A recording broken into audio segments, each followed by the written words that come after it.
Hello, everybody. Good morning. It is very early in the morning here in Monterey. So welcome to the Critical Issues Forum Online Teachers Workshop. Today, I am very happy to have Ms. Gaukhar Mukhatzhanova, Director of the International Organizations and Nonproliferation Program at the James Madison Center for Nonproliferation Studies. She is talking from our Vienna office in Austria. Her lecture covers background and overview of the Treaty on the Prohibition of Nuclear Weapons. So today's lecture is especially important for this year's CIF project, as this is a topic we are going to cover for this year's project. So her lecture is going to be divided into two parts with a short break. First part is going to cover the recent nuclear disarmament initiatives, including the humanitarian initiatives, and the second part focuses on the nuclear weapons ban treaty. Gaukhar participated in the most of the ban treaty negotiations that happened earlier this year. One of her most recent articles, The Nuclear Weapons Prohibition Treaty, Negotiations and Beyond, published for the Arms Control Association in September, is of course included in the useful resources for this year's CIF project. She's a widely published scholar on nuclear proliferation issues, including the co-authored Adleif book, Nuclear Politics and the Non-Aligned Movement. She has extensive experience as a delegate and a non-governmental representative to international fora, including meetings of the NPT Radio Conference and the International Atomic Energy Agency, and of course, the ban treaty negotiations. She has also served as lead instructor for many CNS intensive short courses for practitioners and diplomats. Gaukhar received her MA in International Policy Studies with a distinction from the Monterey Institute of International Studies, and BA in Journalism, Mass Communication with cum laude from the American University in Bulgaria. She is originally from Almaty, Kazakhstan. So I am delighted to have Gaukhar for this year's CIF Teachers Workshop. So now let me give you the microphone, Gaukhar.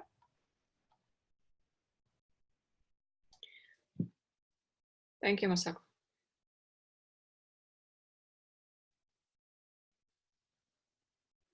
Okay, well, thank you very much for that detailed introduction. And I'm very pleased to be speaking with the CIF Forum Workshop again, covering, as Masako said, recent disarmament initiatives, particularly the humanitarian initiative that has led to the negotiation of the Treaty on the Prohibition of Nuclear Weapons. I participated in some of the negotiations, and we'll be happy to offer a perspective of what happened there and what some of the issues were, and probably try to discuss as well some of the implications and the way forward. So I'm going to share my screen.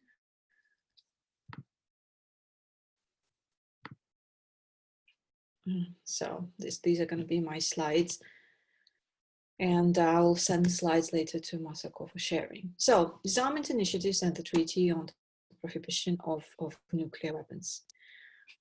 To start at the beginning, since the very dawn of the nuclear age, after the first use of nuclear weapons against Japan, and then subsequent beginning of the nuclear arms race, first between the United States and the Soviet Union, and then others joining, there has also been a push to eliminate nuclear weapons.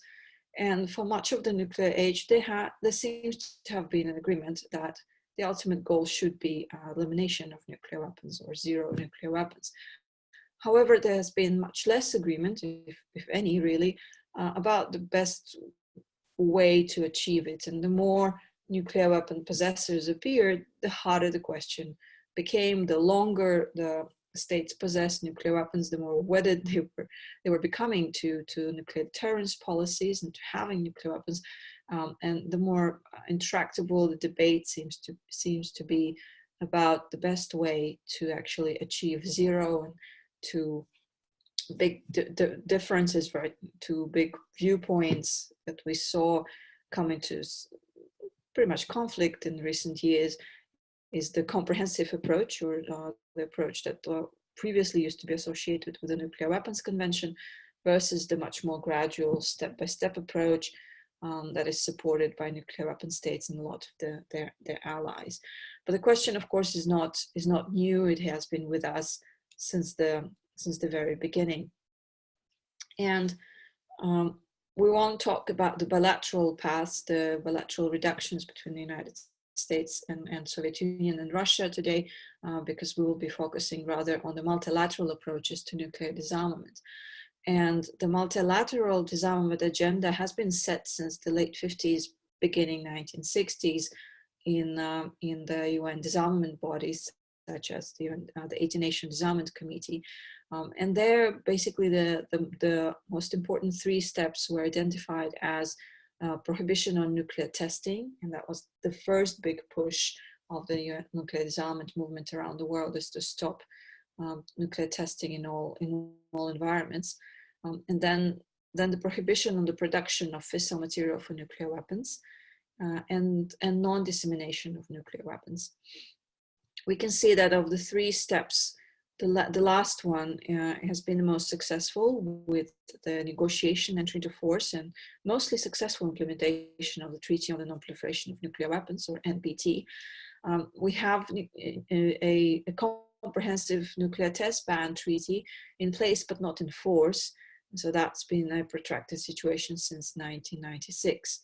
And we have yet to begin negotiations of a fissile material production ban or fissile material cutoff treaty, and that has been rather hopelessly stuck in the Conference on Disarmament. But you can see that the agenda hasn't renewed itself very much since the 1960s. In terms of the legal obligation to actually accomplish nuclear disarmament, what we have is Article 6 of the Treaty on the Non-Proliferation of Nuclear Weapons, which commits all parties to that treaty to pursue negotiations in good faith towards effective measures on nuclear arms, on stopping the nuclear arms race, and nuclear disarmament, and eventually the Treaty on General and Complete Disarmament under strict and effective international control. So because the 5 nuclear weapon states, US, Russia, France, UK, and China, are parties to the NPT, they're also subject to this legal obligation to pursue good faith negotiations towards nuclear disarmament. However, unlike the non-proliferation commitments under the NPT, the disarmament commitment doesn't have any specific measures attached to it. There's no obligation such as safeguards, for example. There is no timeline attached to the pursuit of disarmament negotiations. There is no deadline by which disarmament is supposed to be accomplished according to the treaty. There are no specific benchmarks to measure progress.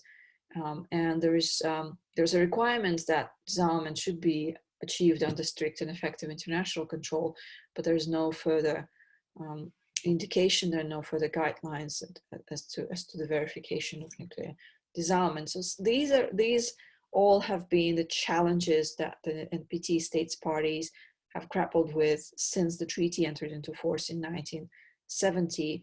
And the review process of the NPT have always been dominated by the disagreements on the progress on nuclear disarmament. Non-nuclear weapon states mostly arguing that the progress has not been enough, has not been fast enough, that the nuclear weapon states haven't been ambitious enough in their disarmament measures, whereas nuclear weapon states and at times their allies argue that they have been doing all that they could, and that the way forward is this continuous, gradual, step-by-step path. So to deal with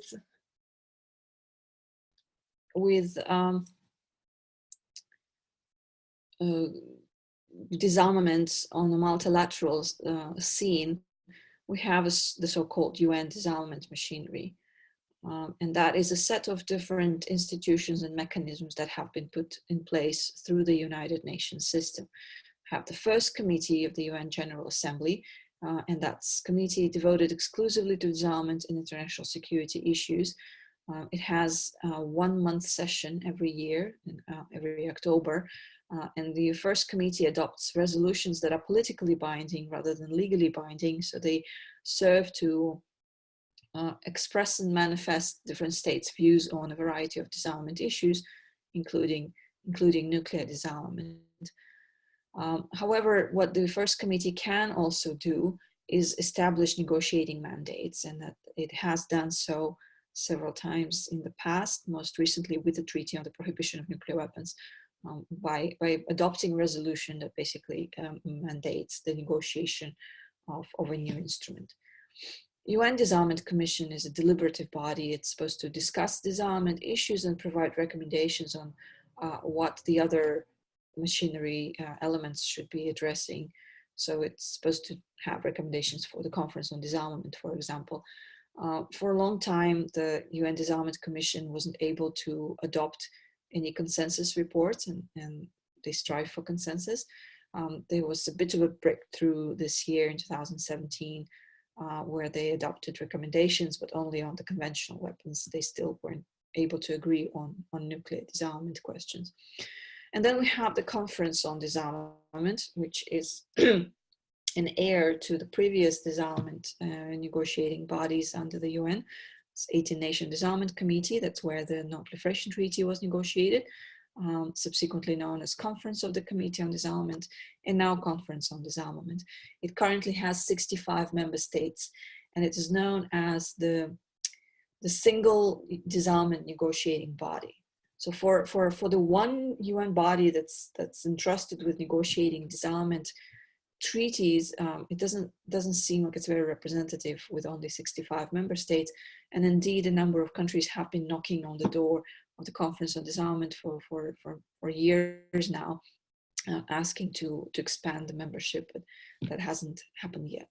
Even though Conference on Disarmament is established through a UN decision, it has its own rules of procedure, it sets its own agenda, and unlike the UN General Assembly, unlike UN First Committee, it operates by consensus, which means that all 65 member states have to agree for any decision to be adopted, and that includes procedural decisions such as the program of work.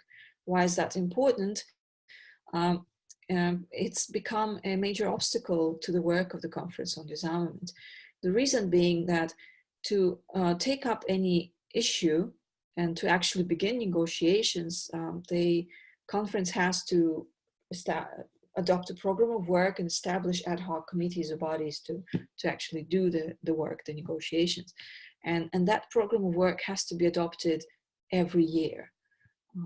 And so every year you have to have consensus on this, and we haven't, and the Conference on Disarmament hasn't had that since 1996, with the brief exception of 2009, where they adopted a program of work, but it was a bit late in the year to actually begin the negotiations.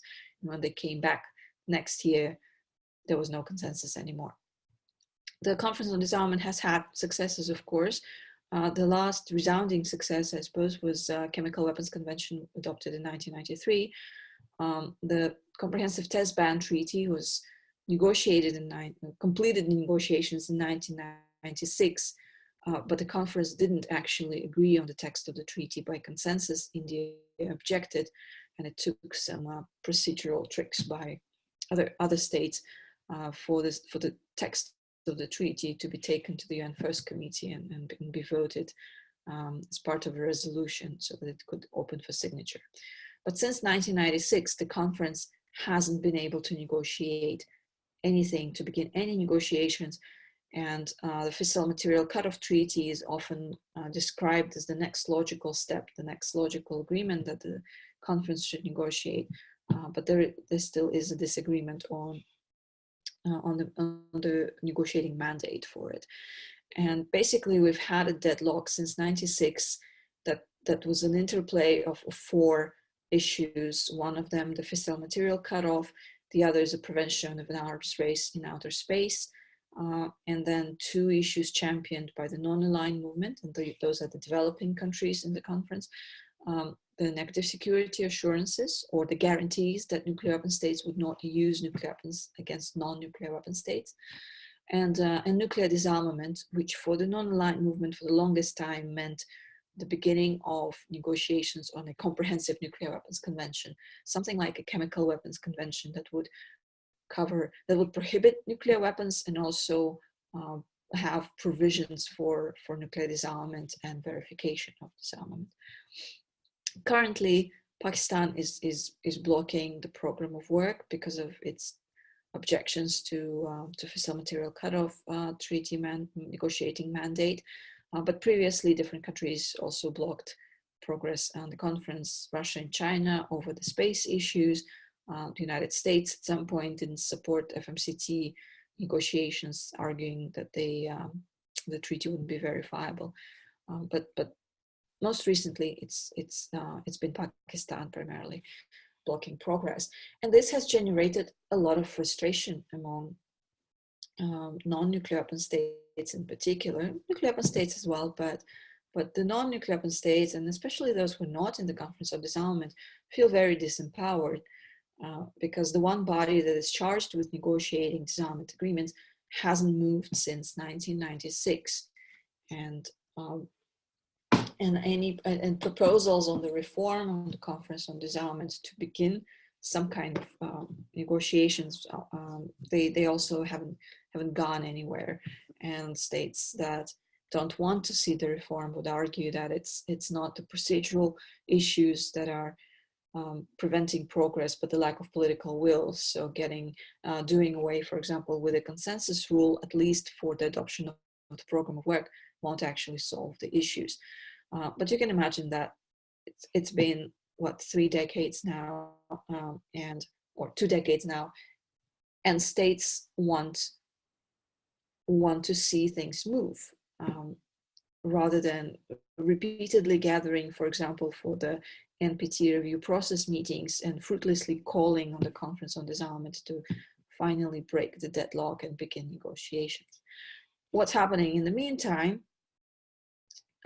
was, on the one hand, yes, we had this period of hopefulness when the Obama administration began its term, and we had this so-called arms control spring, right, with the new US president talking about the peace and security of a world without nuclear weapons, recommitting the United States to nuclear disarmament, pursuing a new bilateral agreement with Russia on nuclear weapons reductions.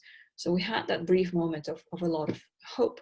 But at the same time, all of the nuclear weapon states either continued or began very serious nuclear weapons modernization programs.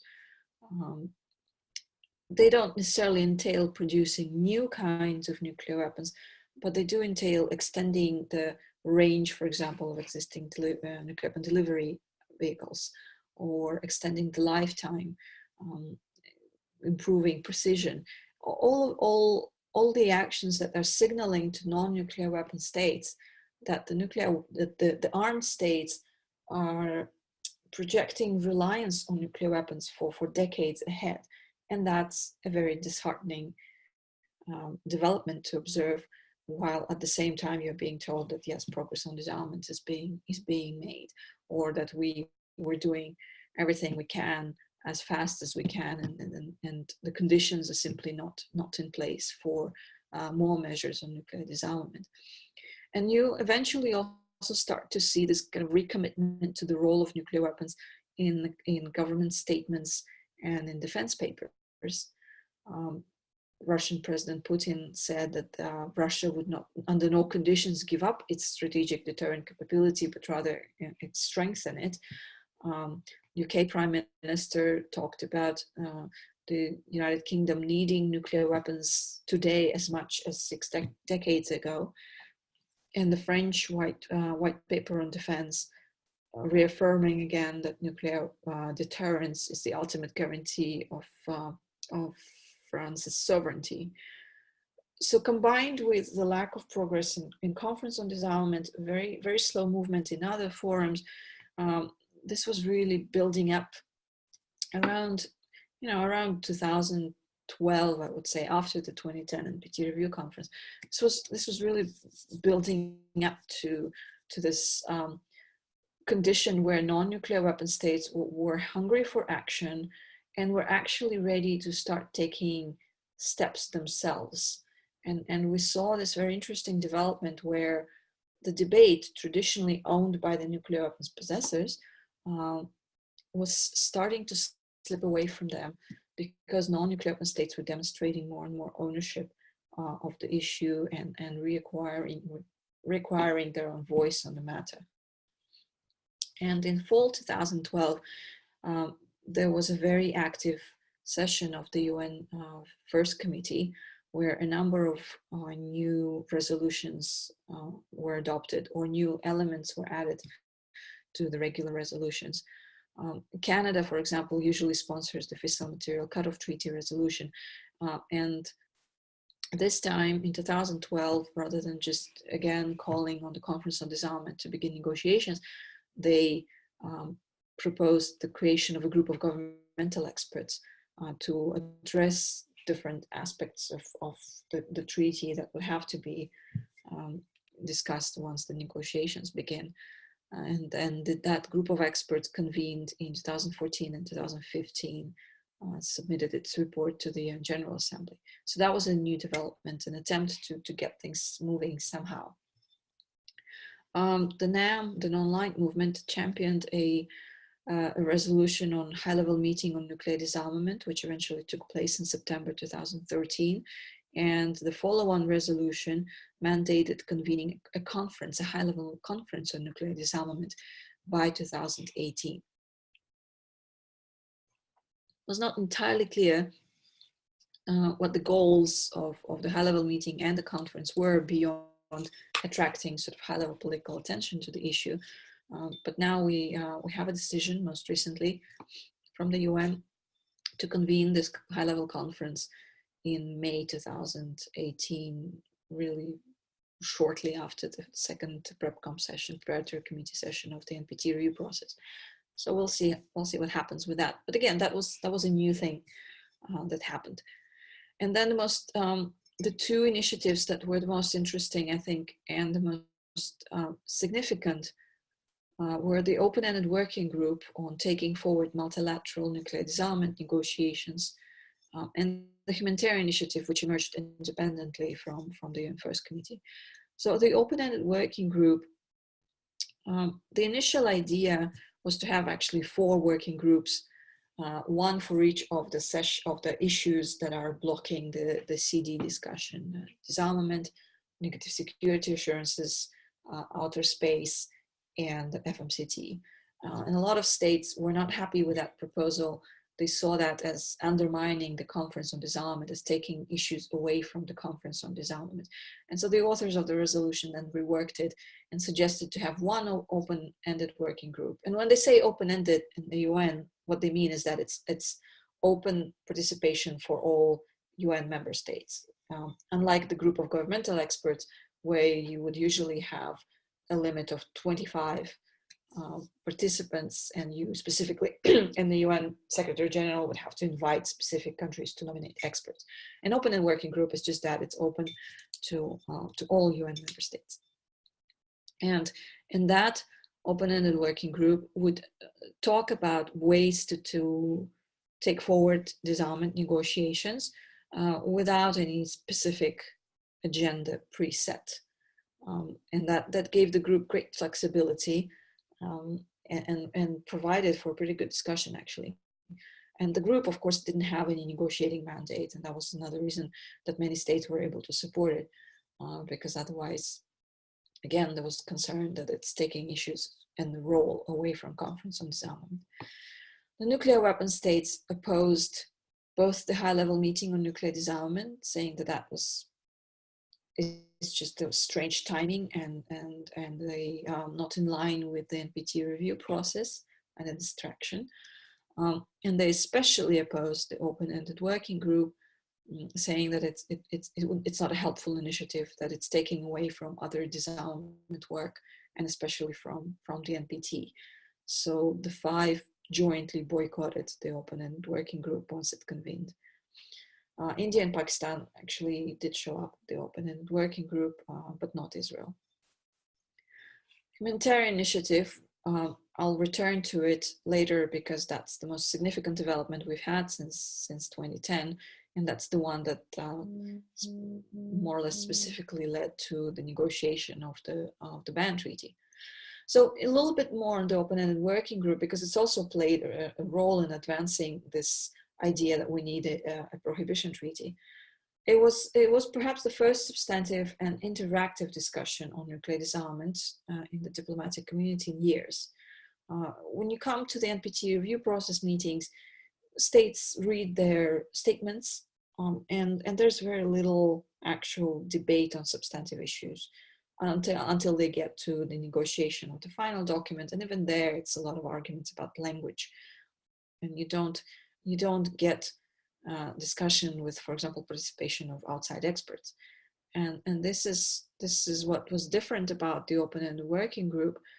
They opened participation to civil society, and that's very unusual for nuclear weapon-related fora. So NGO representatives were able to register as participants, take the floor and make their comments and statements, and submit working papers to the group. A bit of self-promotion there. That's a picture of me just before I took the floor to comment on some issue or another. The chair of the open-ended working group had a lot of flexibility with the format, and one of the good ideas that they came up with was to have panel discussions to kick off the work of the open-ended working group. They invited experts, again, from civil society to have thematic panels on different issues like nuclear doctrines, the alerting or posture, disarmament verification, nuclear weapon-free zones, etc. And you could see how hungry the diplomats were for substantive engagement, because it was panel discussion format. Diplomats relaxed; they were not sticking to their statements. They actually asked questions. They asked questions to each other. It was a good, interesting, substantive discussion, which unfortunately took place in the absence of nuclear weapon states, because, as I said, they boycotted the whole endeavor. So the open-ended working group convened in 2013, and it didn't have a negotiating mandate. So in the end, they just adopted the report with summaries of discussions they had and attaching all kinds of different proposals that were submitted during the work. What was interesting and what fed into the discussions at the 2015 review conference of the Nonproliferation Treaty was this debate that I mentioned before about whether we need a comprehensive approach to nuclear disarmament, one big agreement, or we have to stick to this step-by-step approach. And states discussed that those don't have to be mutually exclusive necessarily. And very importantly, that a step-by-step approach seems to presuppose too much that there ought to be a sequence of steps. And until you complete this next step, you cannot move to another one. And that's where you have the emergence of this idea of a building blocks approach, where you have different elements that are necessary to achieve the world without nuclear weapons, but they don't have to be this sequential ladder thing. You can pursue different elements simultaneously. If you cannot work on one thing, like the fissile material treaty right now, you could maybe work on other elements. At the same time, the New Agenda Coalition, and that's the coalition of countries that are not in any kind of nuclear weapon alliances, they started asking, well, if we do need a new instrument to achieve nuclear disarmament, and by instrument they mean a legally binding treaty, for example, does it have to be a comprehensive nuclear weapons convention? Do we need just a ban on nuclear weapons first and then work out details later, or should it be some kind of a framework agreement or an umbrella convention with other elements underneath it? And that was an important discussion that fed into the debates at the review conference, and then later into the 2016 open-ended working group. But as I said before, the biggest development and the one that caught the most attention and inspired, I think, the most participation is the humanitarian initiative. It based itself in a paragraph, in a sentence really, in the final document of the 2010 NPT Review Conference, which expressed deep concern at the catastrophic humanitarian consequences of any use of nuclear weapons, and reaffirmed the need for states to comply with international humanitarian law at all times. It might seem surprising, but this is the first time that the NPT document actually talked about humanitarian consequences and concern about them. Of course, the horrific impact of nuclear weapons use was at the core of the initial disarmament movement, right? The world was horrified by what happens when nuclear weapons are used against people. But then in the context of the Non-Proliferation Treaty discussions and UN discussions, that humanitarian aspect kind of faded into the background, and the discussions were focused on, state security, state policies, promises of accomplish certain steps by a certain time, and all the reasons that the nuclear weapon states couldn't do it. So the question of what happens when nuclear weapons are used, what happens to people, to the environment, that was never central to the NPT discussions. And that's what this humanitarian initiative was set out to change. It wanted to bring humans and the impact of nuclear weapons back into the focus and into the center of the discussion. And so it had to raise a number of topics. Some of them more studied than others, some of them more well known than others.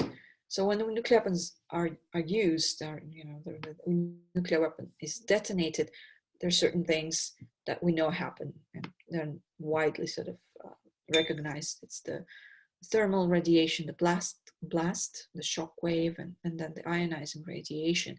Now the awesome power, the destructive power, immediate destructive power of nuclear weapons. What's been less discussed, and what the humanitarian initiative, at least in the beginning, was focusing on, was what are the response needs?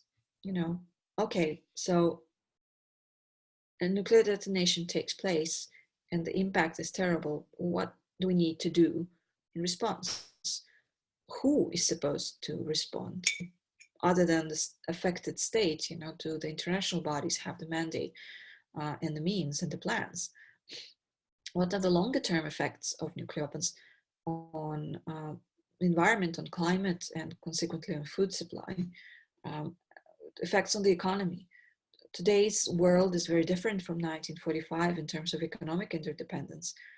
So the use of nuclear weapons in one place might have much more severe consequences for everyone around the world than previously. And the long-term public health consequences that were, with time, were studied less and less. So these were the kinds of questions that the humanitarian initiative was bringing into focus. And the initiative developed along two sort of parallel tracks. One was the political track, and it manifested itself primarily through a series of joint statements in the UN First Committee and at the NPT Preparatory Committee meetings and the Review Conference. And there the initiative really snowballed. It began with a joint statement by only 16 nations at the 2012 NPT Preparatory Committee meeting. From what I heard, there were several diplomats were sitting in Geneva at the UN building in the cafe, and they wanted to make a statement about the unacceptable impact of nuclear weapons, and so they gathered 16 like-minded states and people and came up with a joint statement. Then by the time of the 2013 NPT PrepCom meeting, it was already an 80-nation statement, and that's a very significant number. In fact, when South Africa was delivering that statement, they began by traditionally reading out all the countries that subscribed to it, and when they were done reading it, there was an applause. Of course, it was instigated by the non-governmental representatives, but it's still very unusual to have this kind of reaction to any statement in the NPT format. By the time of the first committee in October 2013, there were already 125 countries signing up to that statement, and it became that momentum became impossible to ignore. And so even those who couldn't sign on to that statement, they felt that they had to express themselves on the issue as well. And the reason there were countries that couldn't join the statements but still wanted to talk about it is because it included a phrase that everything we know now about the impact of nuclear weapons leads to the belief that they should never be used again under any circumstances. And that phrase, under any circumstances, became problematic primarily for nuclear weapon states allies, US allies. Among them, states that have traditionally been active in the NPT and seen as disarmament advocates. So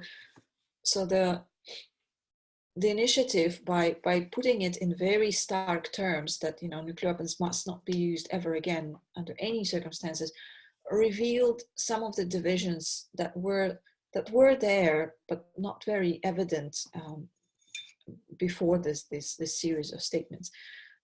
And so countries like Germany, like Japan, Australia, who traditionally have been active in the disarmament debate, they found themselves in an awkward situation where they couldn't join a statement that expressed concern about the humanitarian impact of nuclear weapons because they are US allies, and their national security concepts and doctrines presuppose that nuclear weapons might be used on their behalf, in their defense by the United States. Moreover, some of the NATO allies host nuclear weapons on their territories, and NATO, of course, has defined itself as a nuclear weapon alliance in the sense that the use of nuclear weapons is very much part of the NATO security concept. So those divisions became more and more evident in the NPT context, and they started to worry some people, and nuclear weapon states in particular started pointing out that this is the humanitarian initiative is divisive and it's too antagonizing, and countries like Australia also argued that it's too alienating to put the question of whether you're for or against nuclear weapons in those kind of stark terms. So by 2013, Australia decided that they have to lead their own statement on the humanitarian issue dimension, where they also expressed concern about the humanitarian consequences of the use of nuclear weapons, but also called for the need to take into account security considerations, concerns of different countries. And this situation repeated in 2014 at the first committee and at the 2015 NPT review conference. The other track along which the humanitarian initiative developed was a series of conferences, and those were not strictly speaking diplomatic conferences. Those were supposed to be fact-based discussions of the issues that I mentioned before about the immediate impact of nuclear weapons, the longer term impact, and response needs and capacities. So the first conference took place in March 2013 and was hosted by and organized by Norway. This one was smaller than others conference, partly because it was first, and partly because Norway really didn't want to have the traditional disarmament actors involved. They didn't want the usual disarmament diplomats there. They wanted to focus the discussion on detonation effect and response, and invited humanitarian aid organizations, for example, and NGOs that work on humanitarian issues.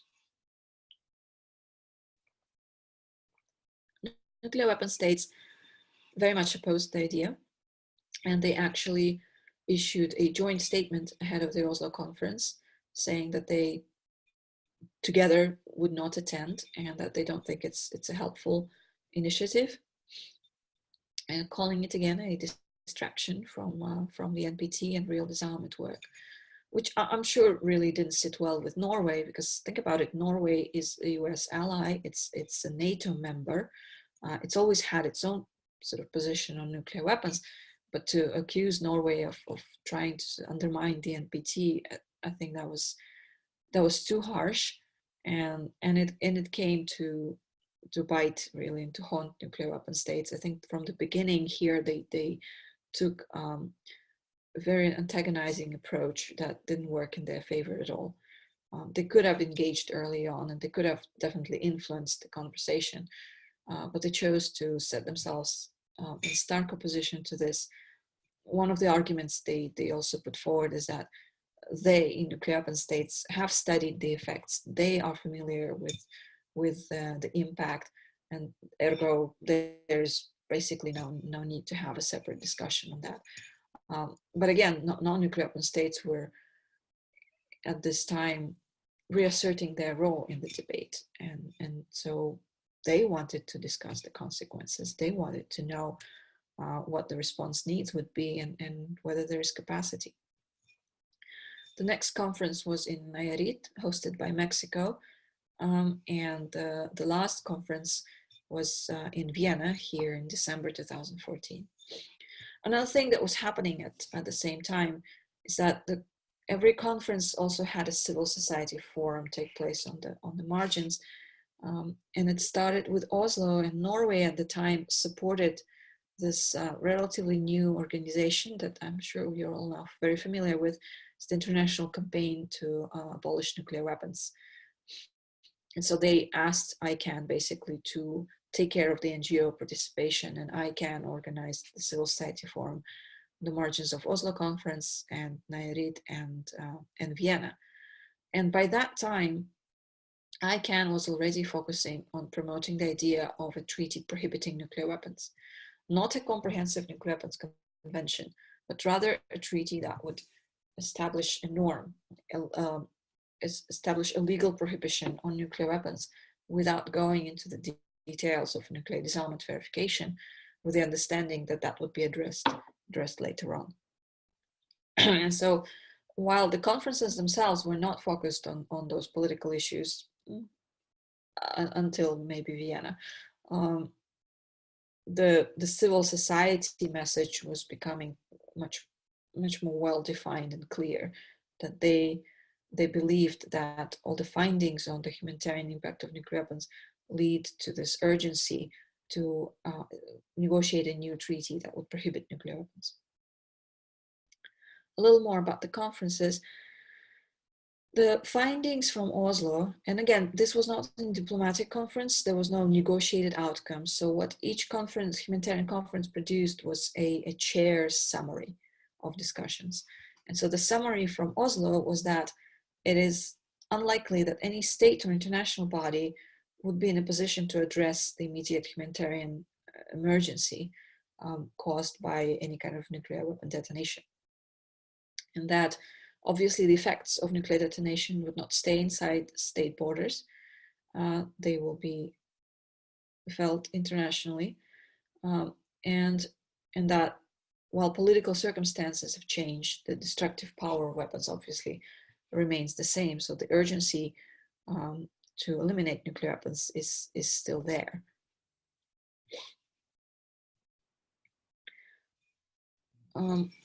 What those conferences stimulated, or the movement stimulated, is the production of new studies on nuclear weapons, the reinvigoration of debate on the impact.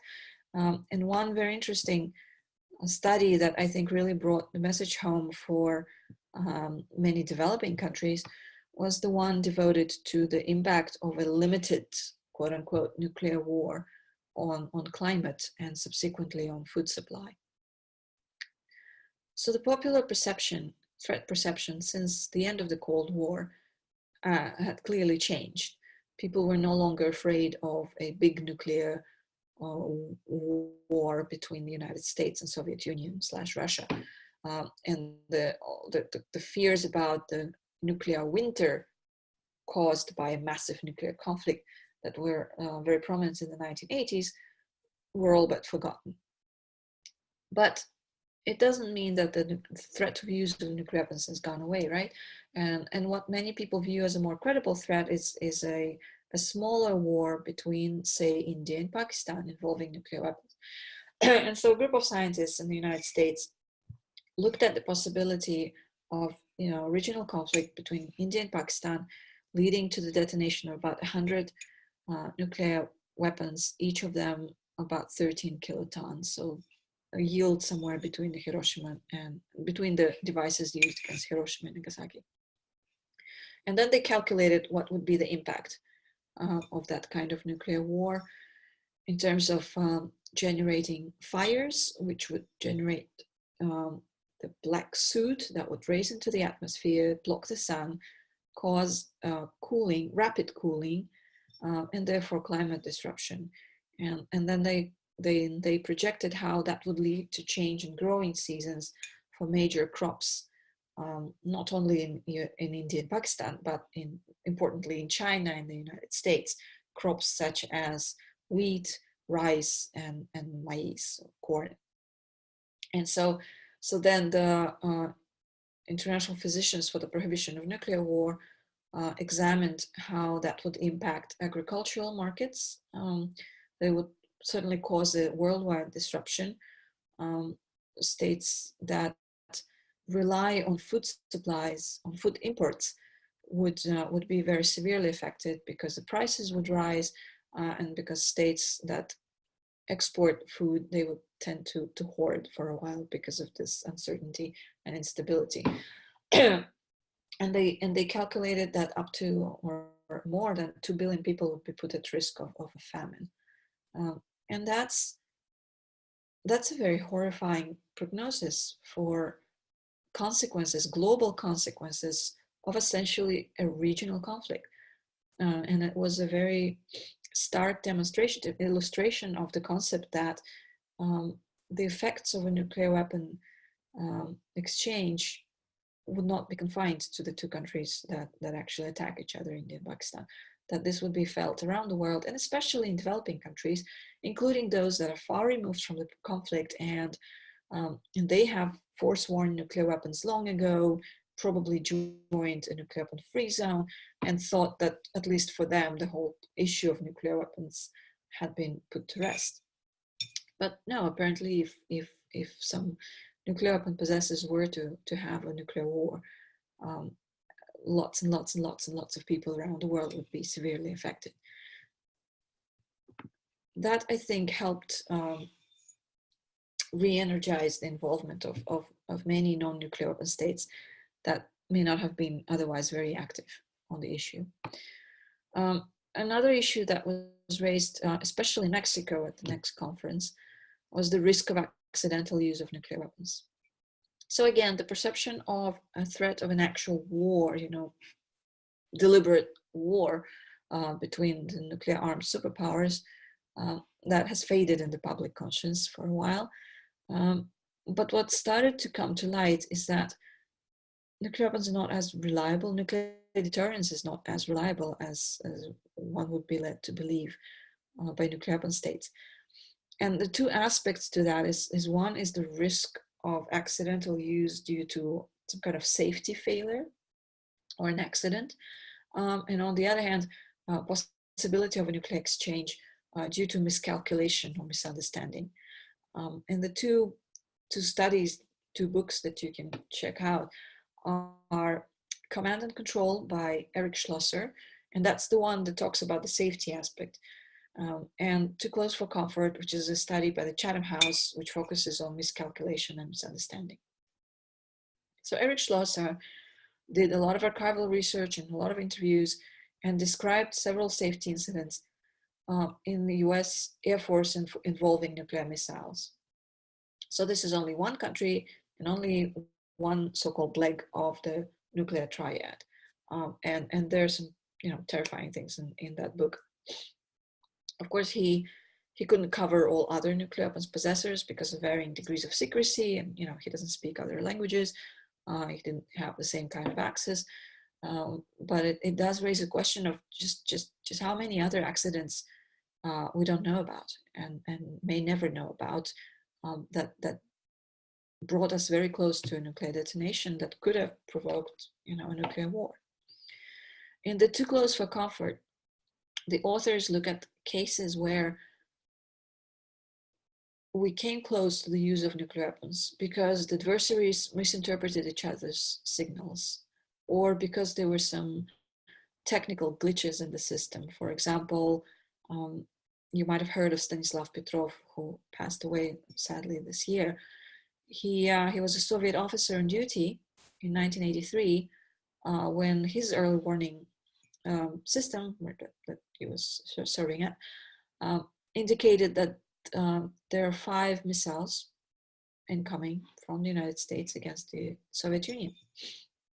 And what he should have done, according to protocol, is reported up the chain, right? That there appears to be a nuclear attack. The people higher up may or may not have reacted. We don't know. We'll never know.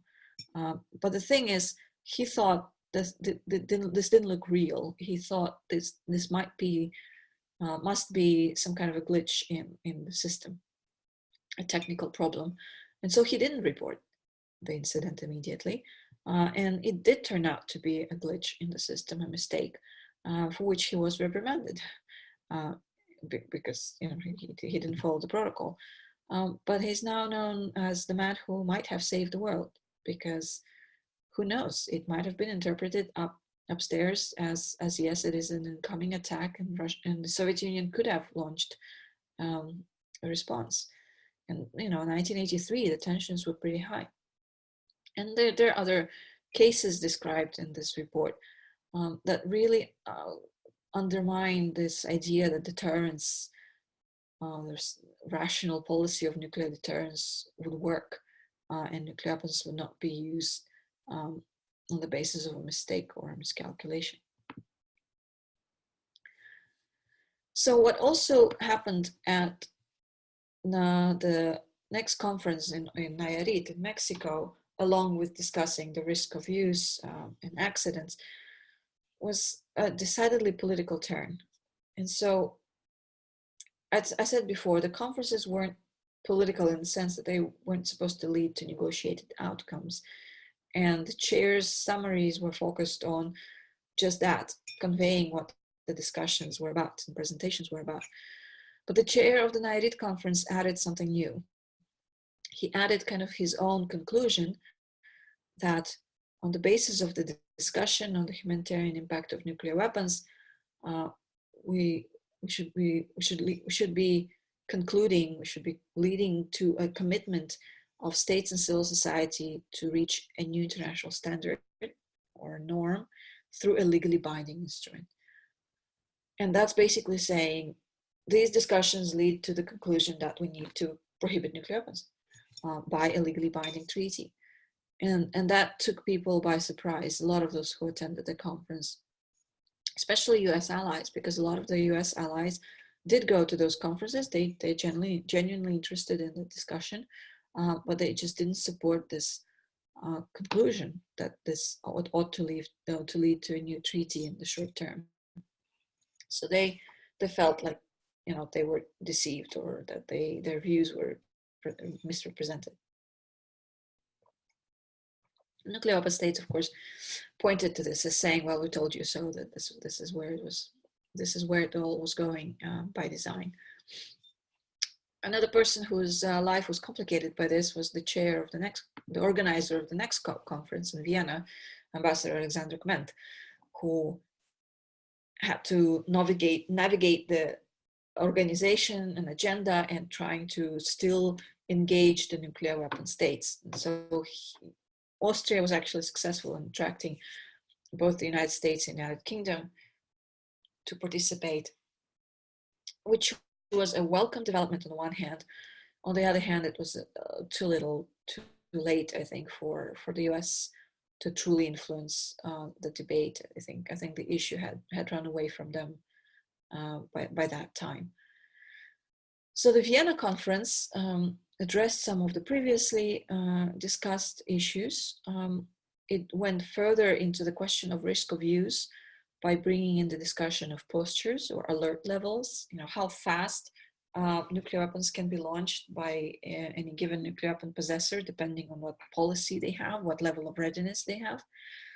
They brought in the cyber aspect, which was also terrifying. Possibility of use of nuclear weapons through, hacking or some kind of spoofing action. And they also introduced discussion of international norms. They had a panel with an overview of what kind of legal instruments exist that would apply in the case of nuclear weapons use. So we're not even talking about NPT anymore, because that NPT deals with the spread of nuclear weapons. But for example, some of the presentations had to do with international health law, and because that really had to do more with response, environmental law and such.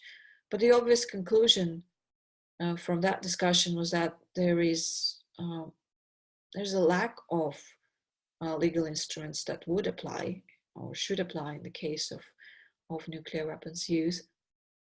And there's clearly no prohibition on nuclear weapons use or possession. And that became known as the legal gap. Austrians called it the legal gap, and then that became the sort of the popular phrase to talk about the need to close that legal gap, that the only weapon of mass destruction that is not outright prohibited is nuclear weapons, and that ought to change. Another interesting thing that happens is that the conference received a special message from the Holy See, from the Pope. By then we had the new Pope, Francis. And the Vatican adjusted its stance on nuclear deterrence. For years, it said that nuclear weapons use is terrible and immoral, and nuclear weapons should not be used, but it was prepared to live with the concept of nuclear deterrence as one aimed at preventing the use of nuclear weapons, one aimed at defense. The new stance, the new paper that the Vatican issued, basically said that at the core of nuclear deterrence lies a credible threat to use nuclear weapons. Therefore, you can't separate the two neatly. There's weapons use and then there's nuclear deterrence. And that nuclear deterrence is indeed incompatible with the sort of modern ethics. And Holy See, for the first time in decades, broke with its sort of kind of support for nuclear deterrence, and now you see that the Holy See Vatican is firmly in favor of the treaty prohibiting nuclear weapons, and they just hosted a big conference on that subject, I think last week. In addition to producing a summary of discussion, Austria also issued its own pledge, and it was known first as the Austrian Pledge, where they promised to cooperate with all relevant stakeholders, other states, civil society, humanitarian organizations, in efforts to stigmatize, prohibit, and eliminate nuclear weapons in light of their unacceptable humanitarian consequences and associated risks. So picking up from Nayarit, where the chair talked that the logical conclusion is that we have to have a new norm against nuclear weapons, Austria here promised to actually pursue the establishment of that norm, the prohibition and eventual elimination of nuclear weapons. They renamed the pledge to a humanitarian pledge rather than Austrian, because a lot of countries started signing up to it. And they wanted to encourage that kind of movement. So in February 2015, 2 months after the conference, a whole continent endorsed the pledge, the community of Latin American and Caribbean states. So that was a very politically very powerful move. And then by May 2015, you had 117 states signing up to the promise to pursue the stigmatization, prohibition of nuclear weapons. So naturally, that was one of the central topics at the 2015 NPT Review Conference, where a number of countries in their statements argued for the need,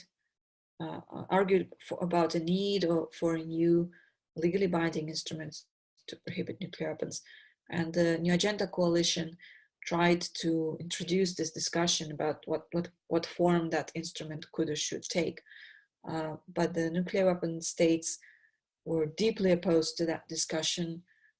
Most of their allies also didn't necessarily want that kind of discussion. And the central division at the NPT review conference was on the subject of nuclear weapons legitimacy. So when we were no longer arguing about things like, oh, you promised to negotiate the fissile material treaty by such and such date, or Conference on Disarmament is still stuck.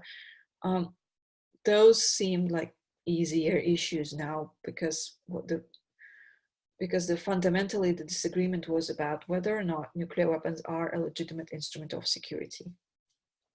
And that is a much more profound disagreement than what we had before in the NPT.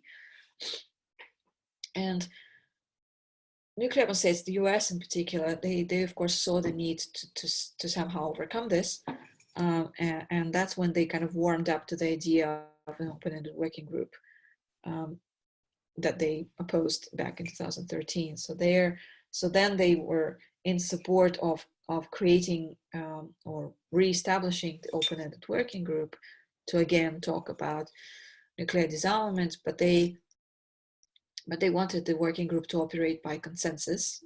The previous one was under General Assembly rules, so it didn't need consensus, and they wanted to make sure that it doesn't have any negotiating mandate.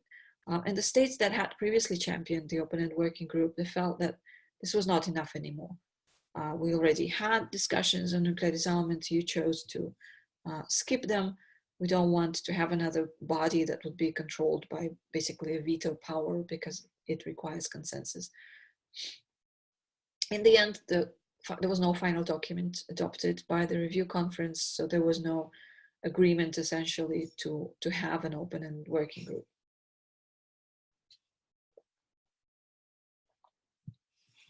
But the idea was brought back to the 2015 UN First Committee.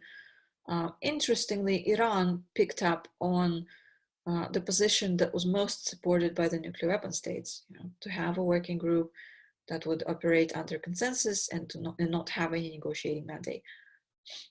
And Iran tried to garner support of the non-aligned movement. And here it had a bit of a surprise, because the non-aligned movement did not want to support that resolution. They wanted more action. And more action was contained in the draft of the Mexico championed resolution to have an open-ended working group that would not rely on consensus rule and that would have some kind of negotiating mandate. They adjusted the resolution. Essentially that the working group was asked to provide recommendations, and that's the resolution that was adopted and became the basis for the next open-ended working group. There were a number of other initiatives and resolutions in 2015, several of them dealing with the humanitarian consequences and the ethics of nuclear disarmament. And then Canada continued its quest to push forward the FMCT discussions. And so they championed the creation of an expert preparatory group, again, with the hopes to feed into the eventual negotiations of the FMCT. But the main I think, outcome was the decision to have an open-ended working group in 2016. It was building on the 2013 group and the discussions of the review conference. The mandate was to substantively address concrete, effective legal measures, legal provisions, and norms that will need to be concluded to attain and maintain a world without nuclear weapons. So the previous open-ended working group simply had to discuss ways to take forward nuclear disarmament. This mandate was much more specific, to talk about the legal measures and provisions that are necessary. And again, nuclear weapon states were opposed to that idea. A lot of the US allies didn't like that idea either. And then it was also asked to look at other measures in the meantime. It had the UN General Assembly rules of procedure, so it could vote. It was chaired by a diplomat from Thailand, and had 3 sessions in 2016. and no nuclear weapon possessors participated. So not only the 5 under the NPT, but also India and Pakistan didn't come this time as well, because they also didn't like the idea of the discussion focused on the legally binding measures. Unlike 2013, where you had a variety of topics raised and discussed, the 2016 Open and Working Group focused on prohibition, and that was part of its mandate. So a number of working papers and statements delivered at the Open and Working Group were focused on a nuclear weapons ban, and that's the one that's the idea that was promoted by civil society this whole time and was eventually picked up by states themselves. The idea that we don't have to wait to negotiate a comprehensive disarmament treaty all at once, because that would take a long time and it would require participation of nuclear weapon states inevitably.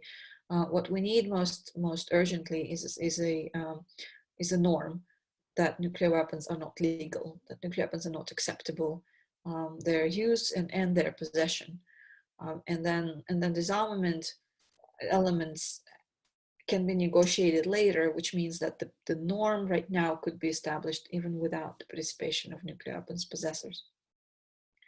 And I think the most important shift that we saw in 2016 was states, especially in the non-aligned movement, accepting this idea and kind of letting go and deciding that that is not mutually exclusive with the Nuclear Weapons Convention idea that, of course, they championed for a long time.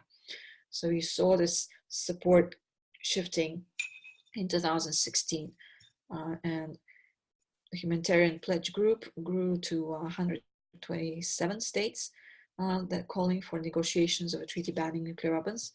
The Latin American and the Caribbean group also called for a multilateral process to prohibit nuclear weapons. And then a much smaller group of states, US allies, called for a progressive approach. And it's kind of the redefinition of the building blocks, that we need to pursue a variety of measures for nuclear disarmament, but they didn't argue for legally binding prohibition, nuclear weapons, etc.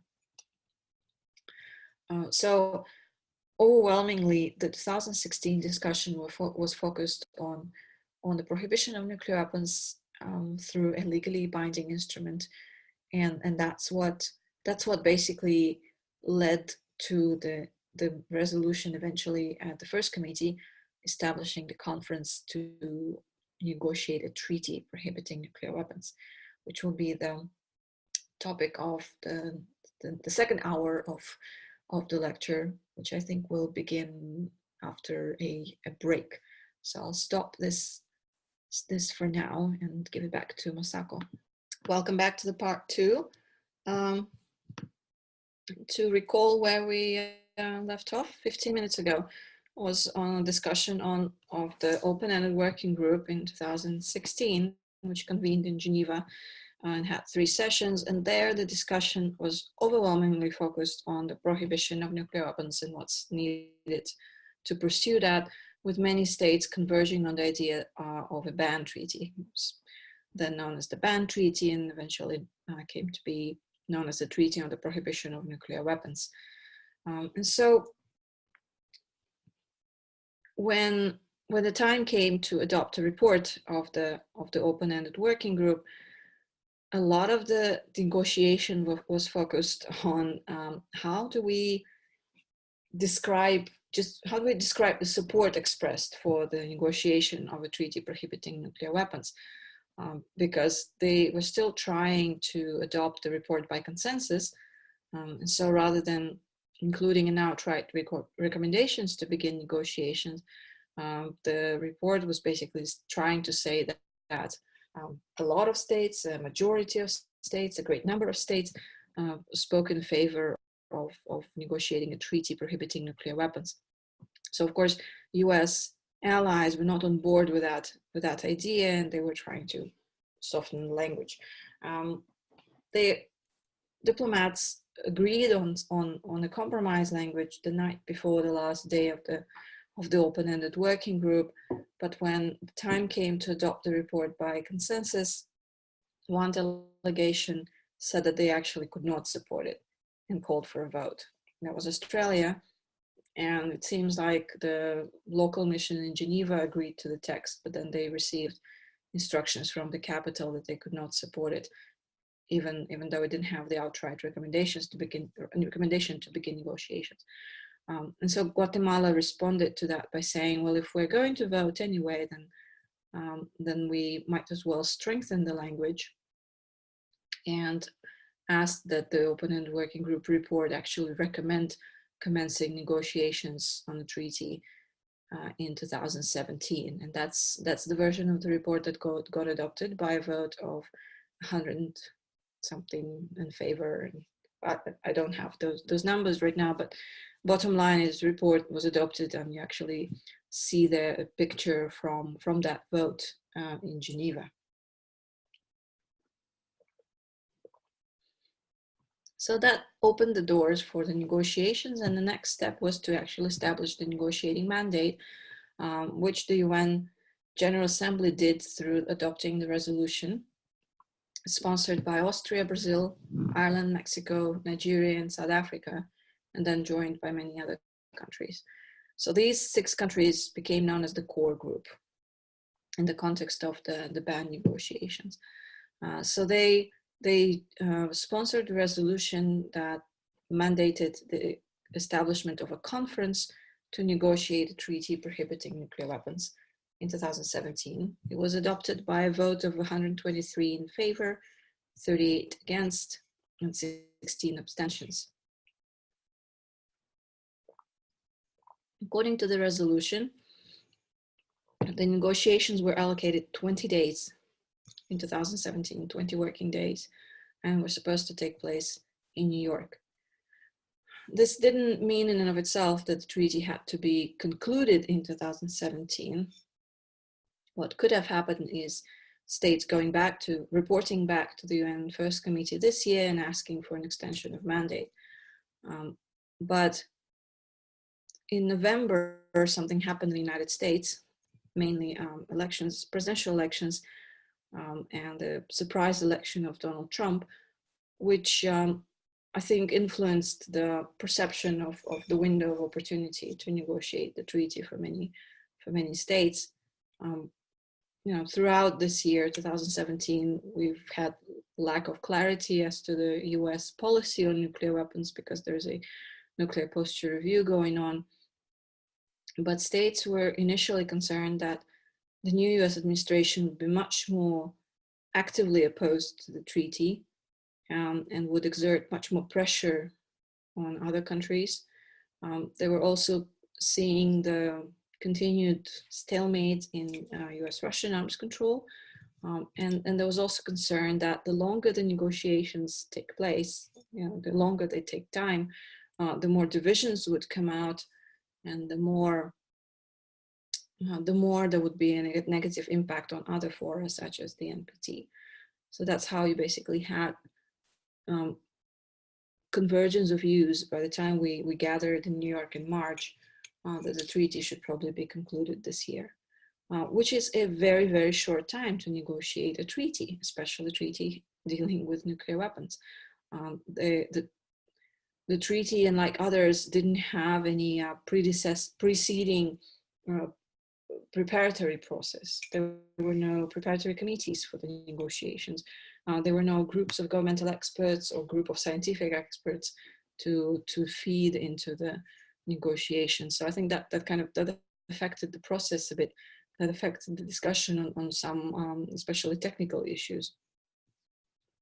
And in general, I think the negotiations could have benefited from more time and preparatory process on the technical questions, but it just didn't seem like there was.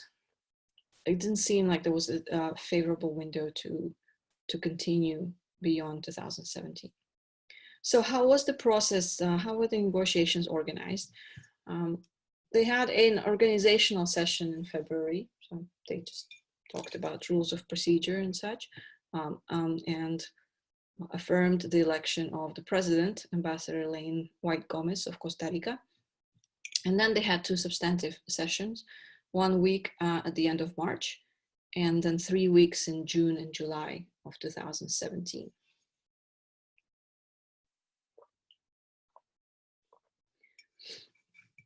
The participation on paper was quite high. I think by the end of the work of the Credentials Committee, we had 136 states accredited to the negotiations.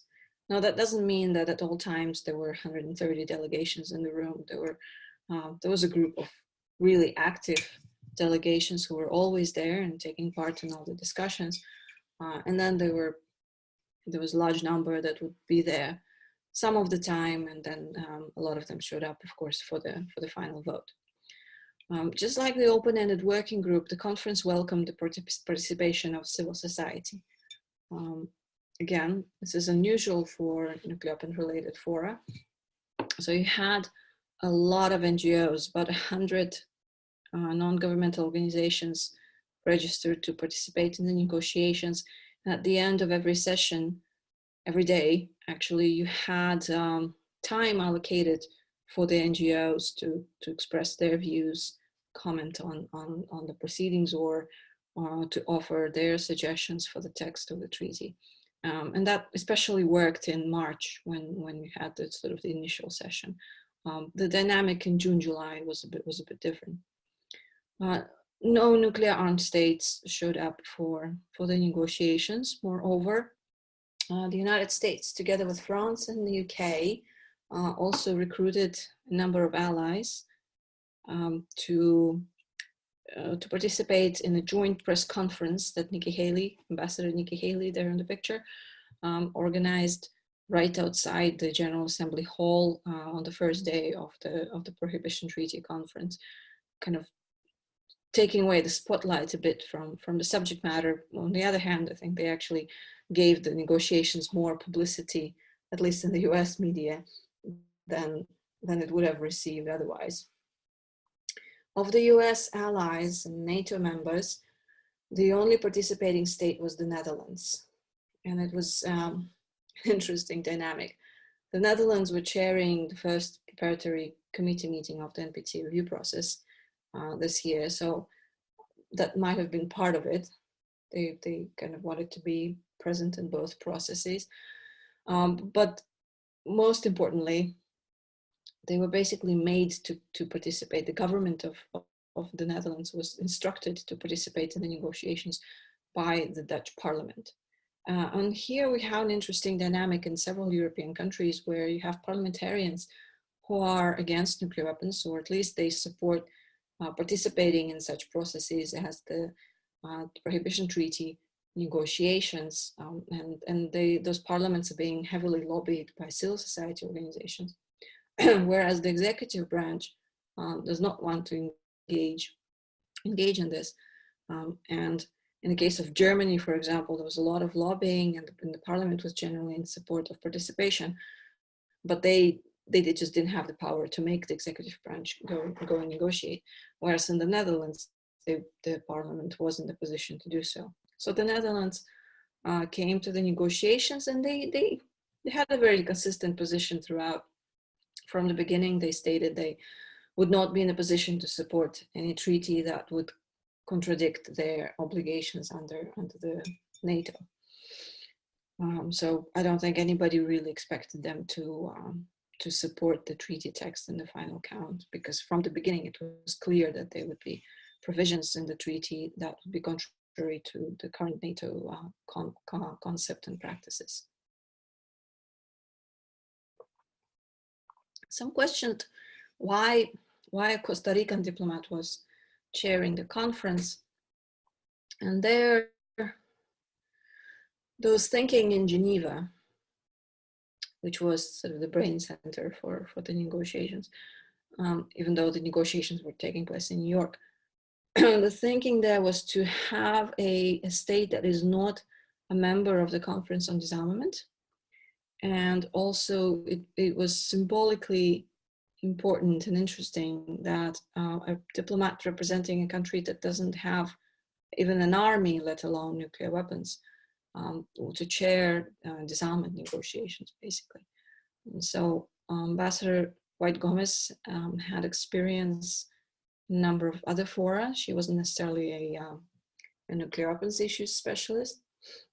And another interesting bit of trivia is that Ambassador White Gomez is a graduate of the Monterey Institute of International Studies, except she didn't do the nonproliferation studies at Monterey, but rather international policy studies, I think, focusing more on development. But eventually she joined the Foreign Service and became the diplomat and ambassador in Geneva. So that's how we had a Monterey alumna chair the negotiations of treaty prohibiting nuclear weapons.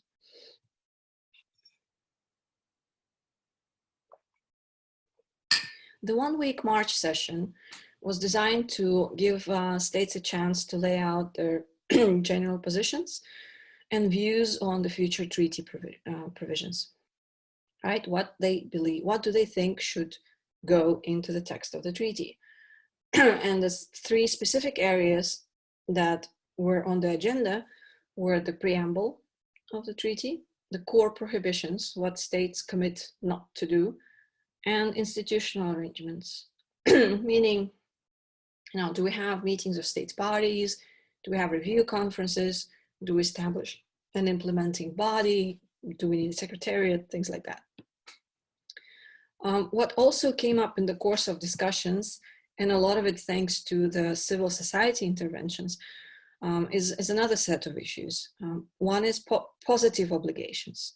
So in addition to promising not to do things, such as possession, development of nuclear weapons, their use, the states ought to commit to provide, for example, victim assistance in case of use of nuclear weapons, or to assist the people affected by nuclear testing. So these are the positive obligations, and they were very much championed by the non-governmental organizations with the humanitarian orientation. Verification and disarmament provisions. So if you recall, when I talked about the concept previously, what was attractive about it is that you don't have to include detailed disarmament provisions, and you don't have to deal with a very complex issue of disarmament verification if you're negotiating a treaty that establishes just a legal norm prohibiting the possession of and use of nuclear weapons.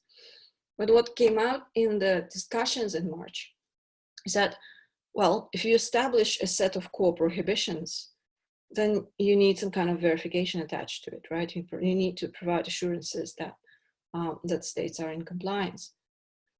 And for the most part, for the verification of core prohibitions, no possession, no development, no control of nuclear weapons, etc., you can by and large rely on the existing safeguard system, which is established by the IEA, and all of the non-nuclear weapon states party to the NPT are subject to that safeguards requirement. So here it seems like it would have been fairly easy to replicate that. But disarmament provisions discussion was a bit more difficult, because when speaking about what they want to see in the treaty, a lot of the states said that it should provide at least some kind of guidelines on the elimination of nuclear weapons, because without it, it would just be a declaration. If we simply prohibit nuclear weapons but don't lay out any path for disarmament, it would betray sort of lack of seriousness. That was the position of states in the core group and countries like New Zealand, for example. Then there were countries like Cuba, who were still sticking to this sort of maximalist approach, where they tried to turn this treaty into something as close to nuclear weapons convention as possible. So they wanted like timeline for disarmament and specific provisions. They probably did it out of sort of the ideological conviction. States like Iran, and especially in Egypt, were also arguing for broader commitments, including more specific obligations on disarmament. I think they did it less out of the ideological commitment and more more kind of testing if they can derail the negotiations altogether. If you get entangled in those kinds of provisions, and you just never conclude the treaty in the absence of nuclear weapon states. It's been my perception for a long time that Iran didn't really want this treaty to happen. They were not interested, which is ironic because the concerns expressed by the skeptics very often included this idea that states precisely like Iran would use the Prohibition Treaty to withdraw from the NPT, join the Prohibition Treaty, that wouldn't have the same kind of safeguards obligations, and say that they're totally in compliance and they're not pursuing nuclear weapons. So it's kind of ironic that it's precisely Iran that didn't seem to want this treaty. They're not anxious to have another instrument with additional obligations. But they tempered their views eventually because the arguments for a more comprehensive treaty didn't really take hold. But it became clear that some kind of disarmament provisions, guidelines will need to be included in the instrument. I mentioned that some of these issues were raised thanks to civil society, both because civil society had a chance to speak after the states every day, but also because the president devoted one full day to panel discussions with NGO experts. So it was one panel in the morning and one in the afternoon. You see there's a picture of Ray Aitchison from Reaching Critical Will. She was one of the participants in the morning panel addressing the preamble and core prohibitions, I think primarily core prohibitions, what the civil society believes that the treaty should include in those sections. And then the afternoon session, we had more talk of positive obligations and verification and disarmament provisions. By the end of the week in March, you could see the views converging around a number of elements of the treaty, primarily its core prohibitions. There seemed to be broad agreement that the treaty should obviously prohibit the use of nuclear weapons and possession, control, development. There was some discussion about whether or not to include research, mostly for definitional reasons it wasn't included. It's just hard to say what constitutes research on nuclear weapons and how to verify that there is none. The transport of nuclear weapons, I didn't include it in the list here, but obviously stationing. And that was one significant way in which the Prohibition Treaty was building on the NPT. The NPT famously does not prohibit stationing outright, sort of implicitly allows the kind of NATO arrangements that we have in place right now, where US nuclear weapons are deployed in several countries in Europe and in Turkey. So this treaty, from the beginning, was clear that it would include the prohibition on stationing and deployment of nuclear weapons. And it would prohibit assistance in these activities, right? So you promise not to use nuclear weapons and you promise not to transport a station, and you also promise not to assist others in doing that. And there was very broad and very enthusiastic support expressed for the Non-Proliferation Treaty. So again, one of the major criticisms from those who did not participate in the negotiations was that this is a challenge to the NPT, or this is an attempt to replace the Non-Proliferation Treaty, and that in that sense it would be harmful to the non-proliferation regime. But state after state that took the floor in March, they may not have it all agreed on the set of prohibitions to include or this or that, but they all I think expressed their support for the Non-Proliferation Treaty to remain the cornerstone of the regime, and they supported the concept that this new instrument would be building on the NPT, and it's meant to help implement the NPT, specifically Article 6 commitment to pursue negotiations in good faith on nuclear disarmament. So these were broadly the areas of agreement where you could see where the treaty is shaping up. I think for the most part, the states were okay with positive obligations to provide victim assistance, although that discussion was not very, very specific in March. At the same time, of course, you could see some disagreements emerge about different provisions. Again, a lot of them having to do with the core prohibitions. So some states wanted much more comprehensive lists of prohibitions, and others were concerned about the implementability of some, and also how some of the prohibitions would interact with the existing instruments, such as the CTBT.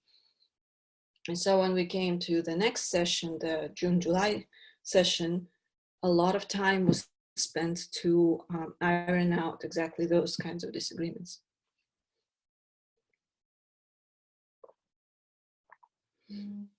So what happened after the March session is the president and her team, with the help of the UN Office for Disarmament Affairs, took the statements from the states, from working papers, direct written submissions. So we didn't have very many working papers submitted by countries. What a lot of them did, though, is submit their proposals for what should be in the text directly to the president. So the president took it all and worked on it and released the first draft of the treaty on May 22nd. And that was a week after the conclusion of the first NPT Preparatory Committee meeting. And the timing was not accidental. The president didn't want to mix the two discussions. She didn't want to release the draft treaty before the PrepCom or during the PrepCom, so that all the conversation at the PrepCom is about what's in the draft. That would have interfered, I think, with the work of the NPT PrepCom. So she decided to keep it as much separate as much as possible and release the draft after the PrepCom.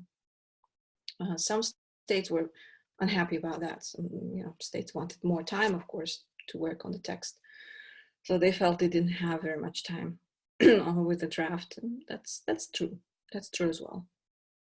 So the June 15 to July 7 session was devoted to negotiating the actual text, to revising the first draft, with which a lot of countries were unhappy, even if they didn't say so out loud.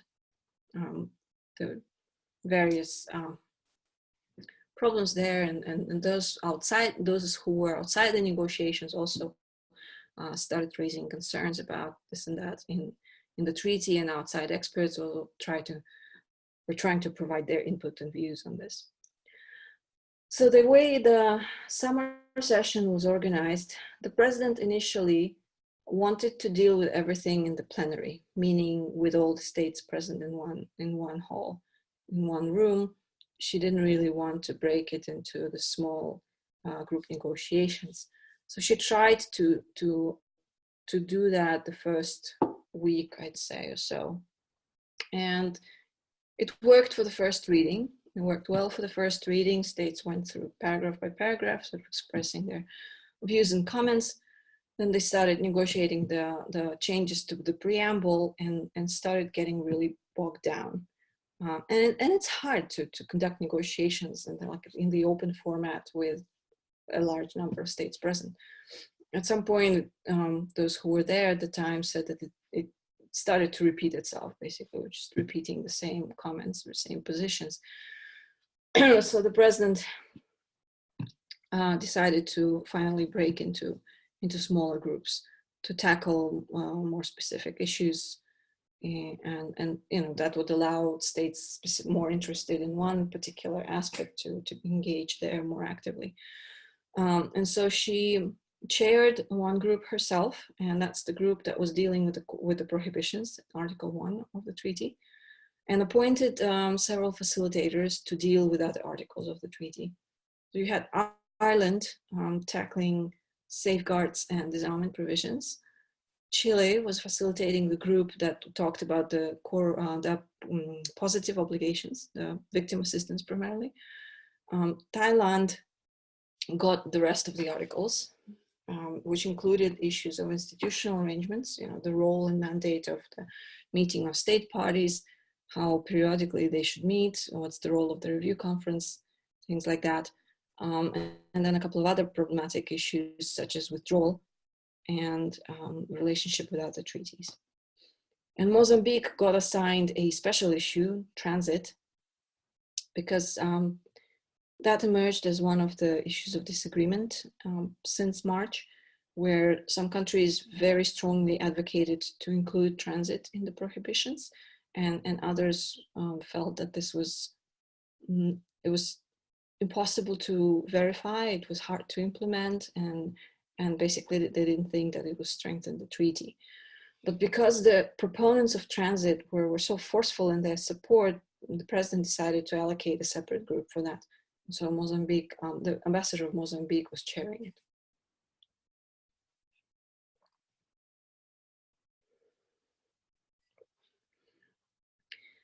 I've identified the broad areas of agreement, and they kind of persisted on the core obligations. The victim assistance positive obligations, they got resolved fairly fast in the group that was chaired by Chile.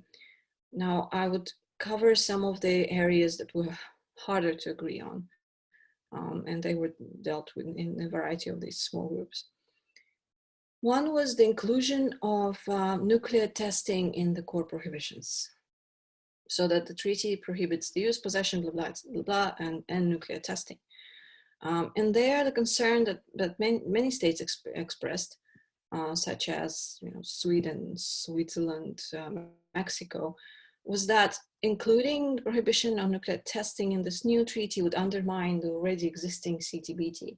And that the CTBT is not in force, and if you have a new treaty that prohibits nuclear testing, then that would harm the efforts to bring the Comprehensive Test Ban Treaty into force.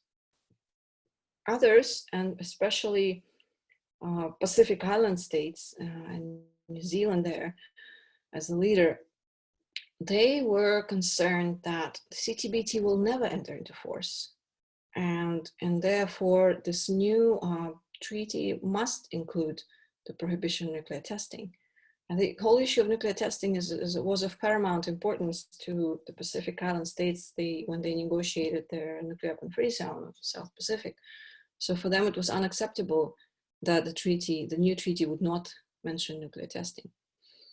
Some states proposed to at least link the prohibition to the CTBT. So for example, the Central Asian nuclear weapon-free zone also prohibits nuclear testing, but it says in accordance with the CTBT. So that way you kind of anchor it to the existing instrument. So some states proposed doing the same in the ban treaty, but that didn't work out. Other states were pushing for the inclusion of nuclear testing because they wanted to expand the definition of nuclear testing. What the Comprehensive Test Ban Treaty prohibits is nuclear test explosions. So they don't go into it, so that treaty doesn't go into things like computer simulations and subcritical nuclear testing. So countries like Cuba and Venezuela and actually I think Iran as well, a number of countries, they wanted to specifically say that the ban treaty prohibits nuclear testing, including subcritical, etc. There was resistance to that as well.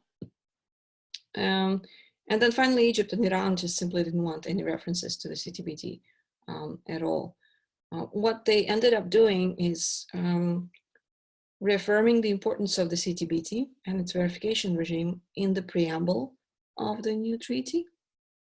But the nuclear testing got included in the core prohibitions without any definition.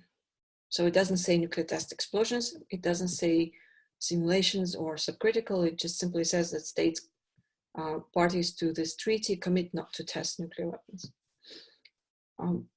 Whether or not that's helpful or detrimental to the CTBT remains an open area for discussion. It appears that CTBT is okay, like I said, they can live with this formulation. But at the closing session of the ban treaty negotiations, some countries specifically said that they are going to read the testing as including the subcritical and all that, to which thankfully New Zealand said that does not constitute the interpretation of the conference as a whole. So there you have, it's potentially a problematic area, probably politically more so than legally. Another discussion on the prohibitions included the threat of use of nuclear weapons. And here early on, a lot of countries from the March session were speaking of the need to prohibit not only the use, but also threat of use of nuclear weapons. And that is in line with the traditional request for negative security assurances, right? That states with nuclear weapons should not use or threaten to use nuclear weapons against non-nuclear weapon states. So I think in part that idea to prohibit the threat of use and not just use carried over into the ban negotiations. Countries such as Mexico and Sweden and Switzerland were concerned that including specifically threat of use would undermine the general prohibition on the use of force contained in the UN Charter. And I think what happened here is different countries sort of interpreting differently what the threat of use means in this context. Because in the UN Charter, I think we're talking about the immediate threat to use force in specific circumstances against a particular state. Whereas a lot of the countries calling for the prohibition of the threat of use of nuclear weapons, I think we're targeting nuclear deterrence policies writ large. Because any nuclear deterrence policy presupposes, a threat to use nuclear weapons. It is not a specific threat that I will use it against you in particular in these particular circumstances, but it says, I would use nuclear weapons if I deem it necessary to deter an attack or to respond to one.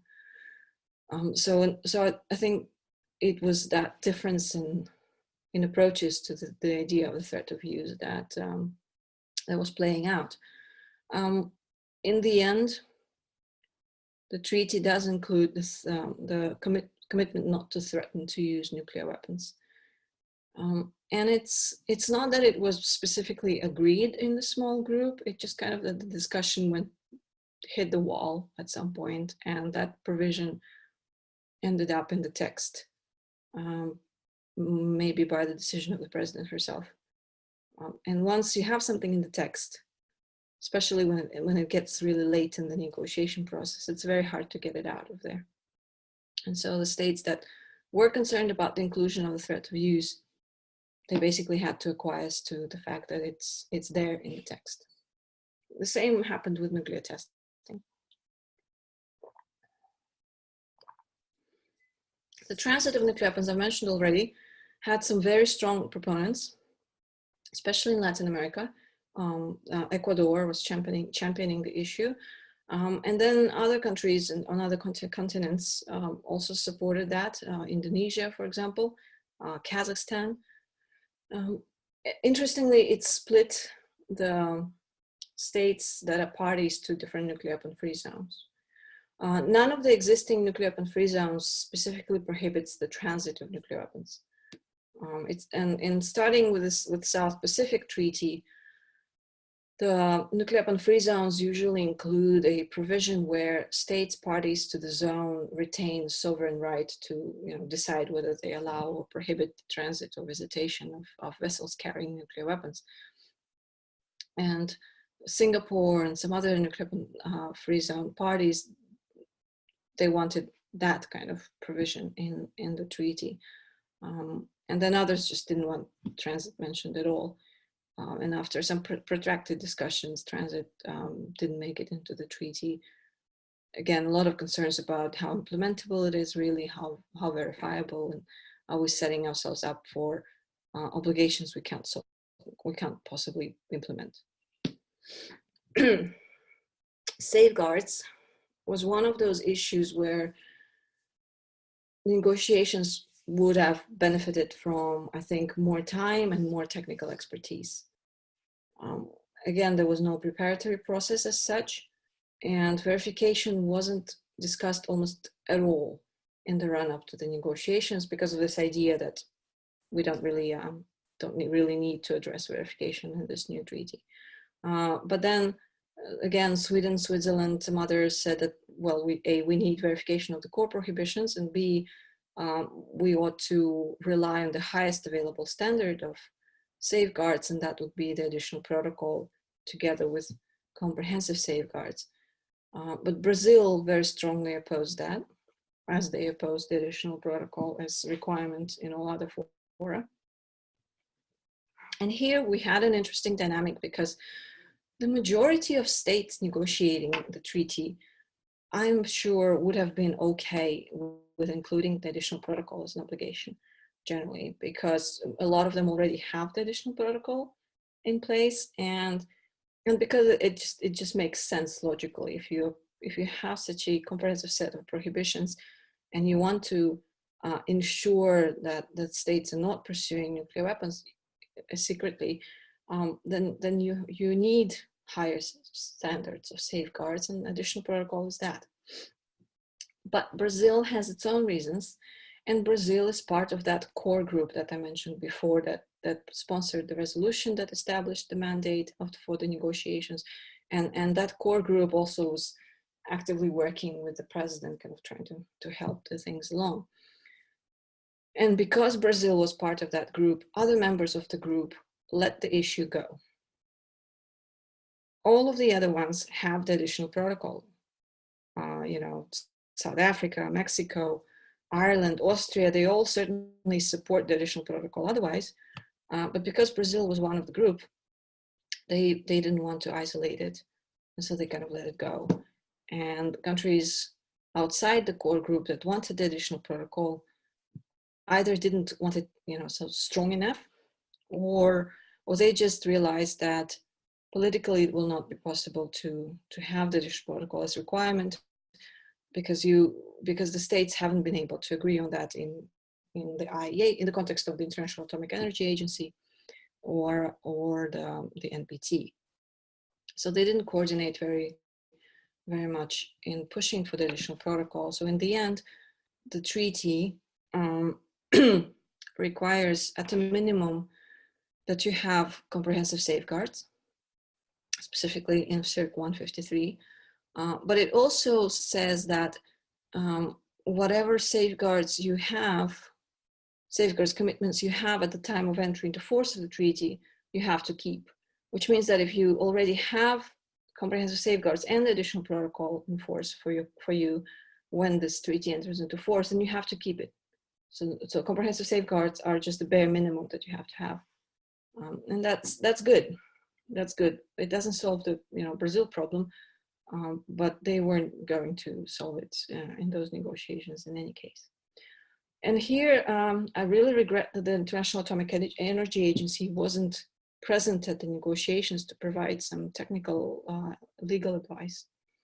And that's another sordid story about non-participation, where it wasn't clear whether the conference president is supposed to specifically invite the IAEA, and the IAEA kind of communicated that they would need some kind of an invitation, but at the same time they didn't really want the invitation because the Director General made a judgment that he would have to go to the IAEA Board of Governors for approval to participate, knowing full well that nuclear weapon states would blow a fuse and will not support IAEA's participation in the negotiations, which is exactly what happened. He went to the board, and we had some very fiery statements there, specifically by Russia, saying that the IAEA should not be involved in these negotiations, which is a pity because I think they shot themselves in the foot. The IAEA could have helped, I think, with some legal advice on safeguards and better phrasing of the provisions, and it didn't really have to involve itself in the disarmament negotiations. And I think the major concern of the nuclear weapon states was that the IAEA would get involved in sort of disarmament verification issues.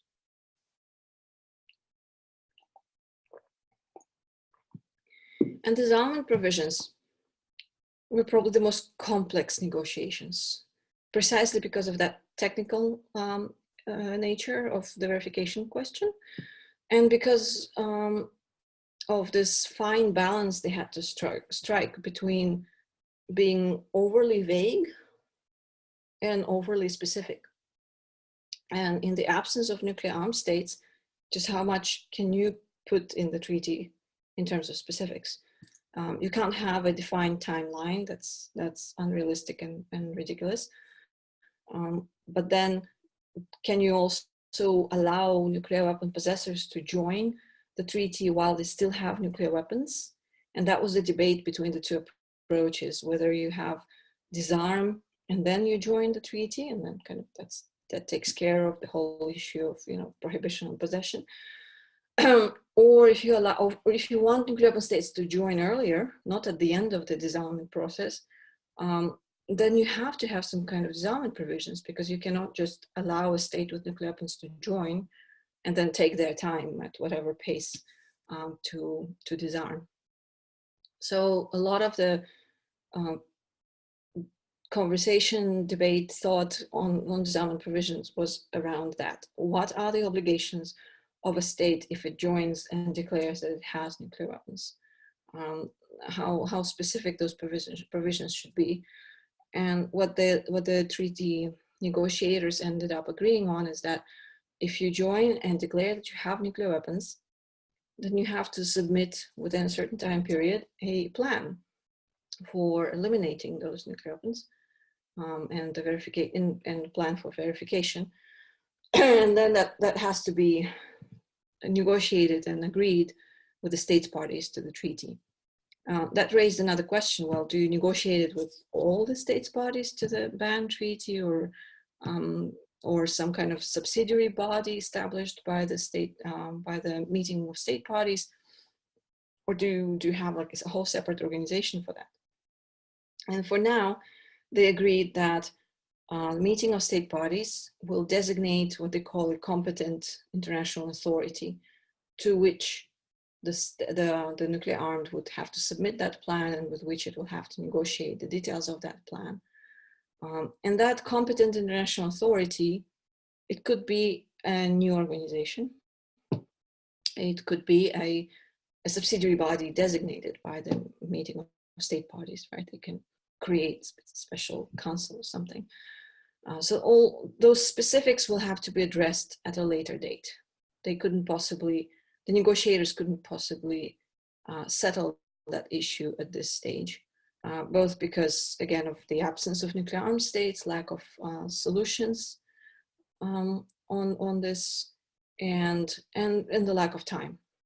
Again, as I said before, some of the more technical issues would have benefited from additional time and preparatory process to discuss things.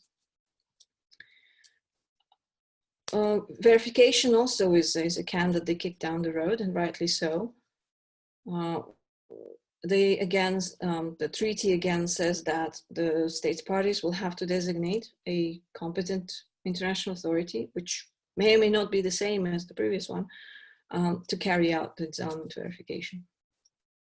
And so they didn't name the International Atomic Energy Agency, because there's no agreement right now in the agency about its role in nuclear disarmament verification. And it might well be that the IAEA would not be doing disarmament verification because of capacity and budget and whatnot. So thankfully, the treaty kind of says that we'll deal with that designation down the road. People have criticized already this disarmament provision, something that it's too vague. Others say that it's overly specific. It was inevitable that there would be criticism. My personal preference initially was to not include those provisions, especially it's because it's of a funny relationship between Article 1 that says that you commit not to possess nuclear weapons, and then Article 4 where you come in and say, oh, by the way, I possess nuclear weapons, and I'm going to continue for some time until I disarm according to this plan. But as I mentioned before, a number of countries thought that without disarmament provisions, the treaty would be just a declaration, wouldn't be taken seriously. We'll see how it plays out in the longer term. The relationship. Sorry, that's my son. Hi, baby. Mommy's lecturing. Yeah, go show this to Daddy. Okay. So relationship between the treaty and the existing ones, the NPT in particular, was the subject of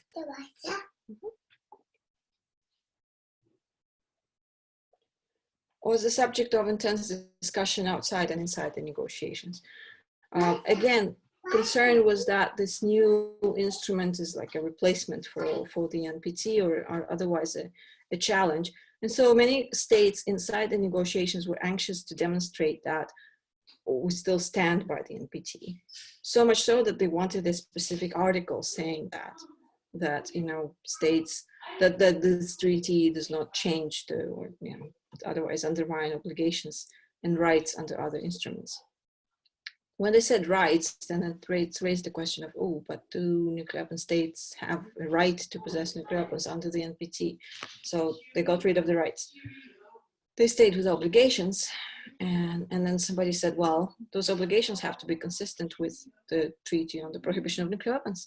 So they added that provision, much to the concern of, again, states like Sweden and Switzerland and those outside the negotiations, saying that basically this new article subordinates the NPT to the new treaty on the prohibition of nuclear weapons, and that states can then choose not to comply with some of the obligations under the NPT or CTBT, for example, deeming that they're not consistent with the new treaty. My personal reading is that it's unlikely because if you compare the obligations, they don't contradict each other. So there is nothing in the NPT obligations or that is expressly contrary, obligations that is expressly contrary to the Prohibition Treaty. There are things that the NPT does not prohibit, but the ban treaty prohibits. Obviously, I think that's logical that you would adhere to the broader set of prohibitions if you're a party to both. But so far, I think that the ban treaty does not require less than the NPT, with exception maybe of expert controls. And that's kind of a separate technical issue. On the CTBT, and I talked about testing already, I think there could be some problems in terms of implementing the verification regime, because the Prohibition Treaty, while it bans nuclear testing, it doesn't have any verification attached to that prohibition. It doesn't obligate state parties to participate in the IMS, in the International Monitoring System, doesn't obligate them to contribute to that. So if a state is a party to the ban treaty and does not want to join the CTBT, whether or not they can argue that they're, you know, the testing, no testing obligation under the new treaty is enough, is, I think, again, subject to debate. Then another issue, and that really played out as a bit of a drama on the last day of negotiations, with the Wednesday of the last week, is the withdrawal provisions. And there, one of the questions raised was whether this treaty should allow withdrawal at all. And a number of states argued that no, it shouldn't. That the very nature of this treaty is such that you shouldn't be able to say that some kind of supreme interest overrides the obligation not to possess and use nuclear weapons. But then if you don't have withdrawal provisions at all, then the Vienna Convention law of the treaties takes over, where it could still allow withdrawal, but with at least a 12-month notice in advance. So the second part of debate was how strict the withdrawal provisions in the treaty should be, how long should be the notice, and whether there are any consequences or whether there are any obligations that endure even if you withdraw from the treaty. So on the last day, when it was still possible to change something, it almost came to sort of a vote about whether to keep the withdrawal provisions or not. In the end, the president judged that the treaty would maintain the article on withdrawal provisions. And now you have a 12-month notice. And then if the state is in a conflict at the time of serving that withdrawal notice, then its obligations under the treaty, they persist until the end of that conflict. even if the withdrawal is enacted. This is, I think, designed so that a state that's in a war doesn't withdraw and then rush to build the bomb. But there are no enforcement provisions. So if a state withdraws and proceeds to develop nuclear weapons, it's not entirely clear what legal recourse there is for states parties, whether they go to the UN Security Council or some other body. So the text was finalized, sort of, by July 3rd. And there was some confusion among states as to whether that was final or not. Because what you had is the small groups reported on their negotiations. And they, except for the victim assistance, I don't think they actually, any of the groups actually had agreement specific on the text. But they submitted whatever they had to the president. And then it wasn't entirely clear to many of them whether once everything is put together, whether they would still have a chance to continue negotiating. But then on July 5, the president opened the session and sort of refused to take any proposals for amendments, saying that there's no time to make any further changes. So there was a bit of grumbling about that. But again, there was no time to substantively change things. And even though some countries were dissatisfied with the text and the process by which it was finalized, they still ended up supporting the text. It wasn't certain that all of them would. There were concerns that some of the countries that expressed criticism of the text would not vote for it. But in the end, with the exception of the Netherlands and Singapore, all the countries voted in favor of the text on July 7. And the Netherlands, as I said before, was not a surprise. They were the country that asked for the vote the day before. And they maintained their position that because the treaty provisions are not consistent with their NATO obligations, they're just not in a position to support it. The abstention by Singapore was a surprise. The civil society didn't really see it coming, and the countries actually didn't see it coming. Singapore cited transit provisions, or the lack of the sovereign right to allow or prohibit transit provision, as one of the reasons. But people say there are others that Singapore doesn't really talk about very much. Quite the pictures here. You see the president, very happy at the adoption. And then I like this picture because it shows some of the women negotiators of the ban treaty, and there were many. So this is kind of in line with also the fact that the treaty encourages the role of women in disarmament, and that's the first nuclear weapon related instrument that even goes there. Now, what happened after, and what is yet to come? The ban treaty opened for signature on September 20 at the UN General Assembly, and 53 countries joined, signed the treaty at that point. 3 of them also ratified the treaty right away, and that's Guyana, Holy See, and Thailand. Overall, you need 50 states to ratify the treaty for it to enter into force. The projections are, it will take maybe 2-3 years. We'll see. I'm not aware of any new signatures since September. So we'll see how it goes. The next steps for civil society that have been promoting the treaty and the negotiations now is to of course promote more signatures and ratifications. ICANN received a Nobel Peace Prize for their work in promoting the humanitarian initiative and the ban negotiations.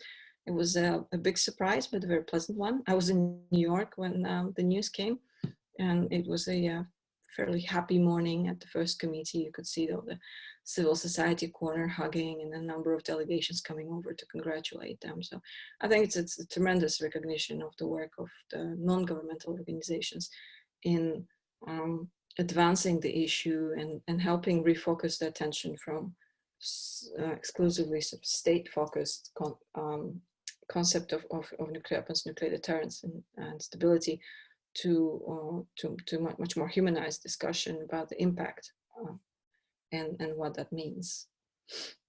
Nuclear weapons in the meantime, nuclear weapon states in the meantime, of course, continue to oppose the treaty, and they have issued statements, some of them jointly, like the P3, US, UK, France, others separately, like Russia, emphasizing that they would never join this treaty.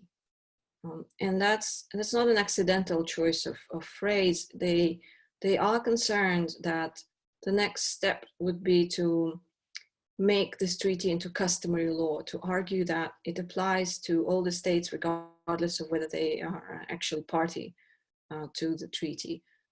So they don't want that to happen, and therefore they very steadfastly and openly object to it, saying that they would never accept it and they would never be bound by its provisions.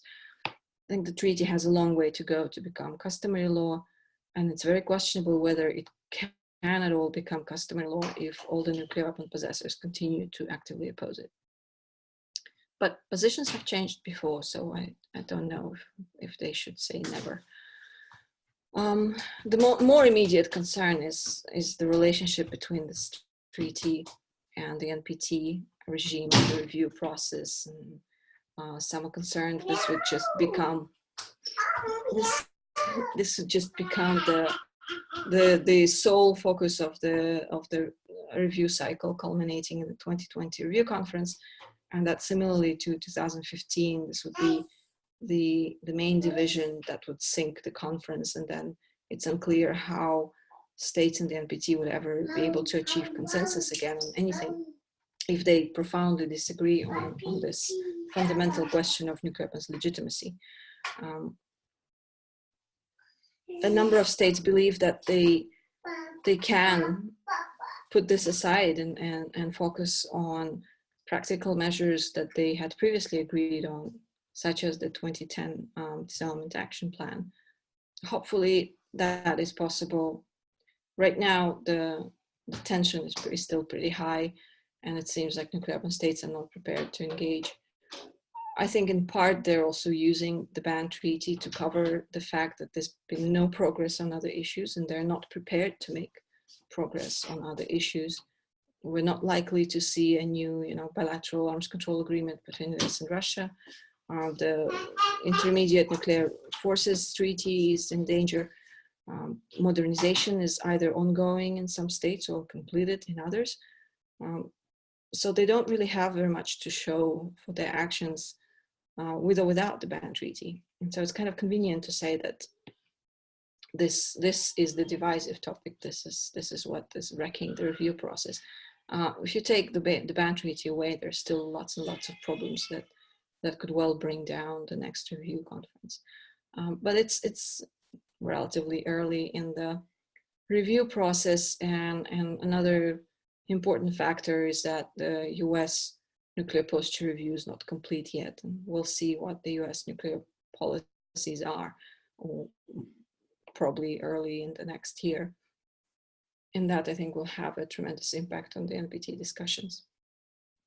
And then for the ban treaty itself, first challenge is, yes, bring it into force, get the remaining 47 ratifications, which may not be as easy as initially thought, as it looked initially. But then even more difficult questions come. Once it's in force, they have to convene the meeting of state parties, define what they're looking at, what they're going to address, how they're going to discuss compliance in those meetings, and when do they start the debate about designating that competent international authority in case any nuclear armed country wants to join the treaty and negotiate disarmament. That's fairly far down the road, I think, but they can't just forget about the issue for the next, I don't know, decade or so.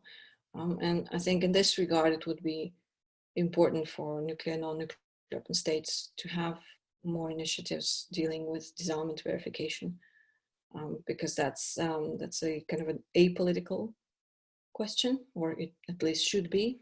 It's a technical matter, and it's something that states would have to tackle regardless of whether they think disarmament would be achieved through the ban treaty or through separate agreement or unilateral, well, probably not unilaterally, but disarmament verification would come into play, and I think those kinds of discussions would help both in the NPT context and in terms of implementing provisions of the ban treaty.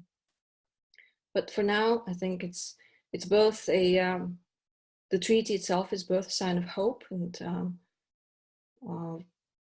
Hibakusha, the atomic weapon survivor, Setsuko Thurlow, she said that she waited for 7 decades for this moment when the treaty was adopted, and that it's a historic achievement. It's the beginning of the end of nuclear weapons. So certainly the conclusion of the treaty, the fact that 122 states voted in favor, it does serve as a great source of hope and encouragement. At the same time, in the existing fora, I think for a while it would be also a tremendous bone of contention. So navigating our way out of it is going to be the challenge for the foreseeable future. I think I will stop here and give it back to Masako, and thank you for your attention. Okay, thank you so much, Gaukhar. It was a really comprehensive and detailed lecture. So we have lots to digest. And but for those who are listening to or viewing this video lectures, I just wanted to ask just a few questions because I know it is getting late, and I want to say hi to your son. Yeah, he wanted to participate. Yeah, thank you. So I just wanted to, for the sake of a clarification, so as you clearly said, this is a beginning of, basically this beginning of the end of nuclear weapons, quoting one of the most famous atomic bombing survivor, Setsuko Thurlow, who was also participating in the negotiation. So there are lots of obstacles to overcome to really accomplish the nuclear-free world. So just for the clarification, so this treaty is not going to eliminate nuclear weapons. Basically, this is the just banned treaty. So if we really want to eliminate nuclear weapons, do we need to have another agreement, like a new treaty or new convention? Well, this is not just a ban treaty as it ended up, because it does have provisions that if a state that has nuclear weapons joins the treaty, it has to submit a disarmament plan and verification plan, and then the meeting of states parties will have to designate an authority to agree on that plan and to implement the verification. So in theory, this treaty could be enough. That kind of raises the question of whether the non-aligned movement would still pursue a nuclear weapons convention, and what's going to be the place of nuclear weapons convention if we already have prohibitions under the ban treaty and we have provisions for possible disarmament steps. One path that I didn't cover, but it's in the treaty, is the fact that meetings of states parties can take up other issues, sort of on the elimination of nuclear weapons, and that's meant to cover the cases when a nuclear armed state may want to join the treaty but doesn't want to do it in accordance with Article 4 provisions. And so maybe a nuclear armed state could approach the meeting of state parties about the desire to accede to the treaty, but they want to negotiate sort of a different disarmament provision. it's a very vague kind of concept by design, but it's kind of keeping the door open for the eventuality that nuclear armed states want to join, but they really don't like the Article 4 provisions. One possibility there that I see theoretically is that nuclear weapon states agree some kind of disarmament plan among themselves. And then they jointly come to the ban treaty and say, so we would like to join, and we have already negotiated our own disarmament provisions, and here they are. And they could maybe attach it as kind of an additional protocol to the treaty. And that's something that the meeting of states parties would have to take up. This is all conceptual and doesn't seem to be realistic in the near future. But presumably you don't have to have another instrument. You could get there through the ban treaty.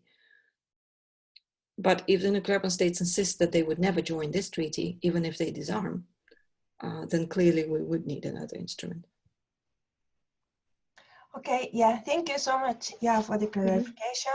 And so critics and opponents of this treaty argued that this treaty strengthened a division between non-nuclear weapon states and the nuclear weapon states. And some countries like Japan or the Netherlands, basically the countries who are allies of the United States, are trying to build a bridge, or they already gave up, but at least they're talking about bridge building.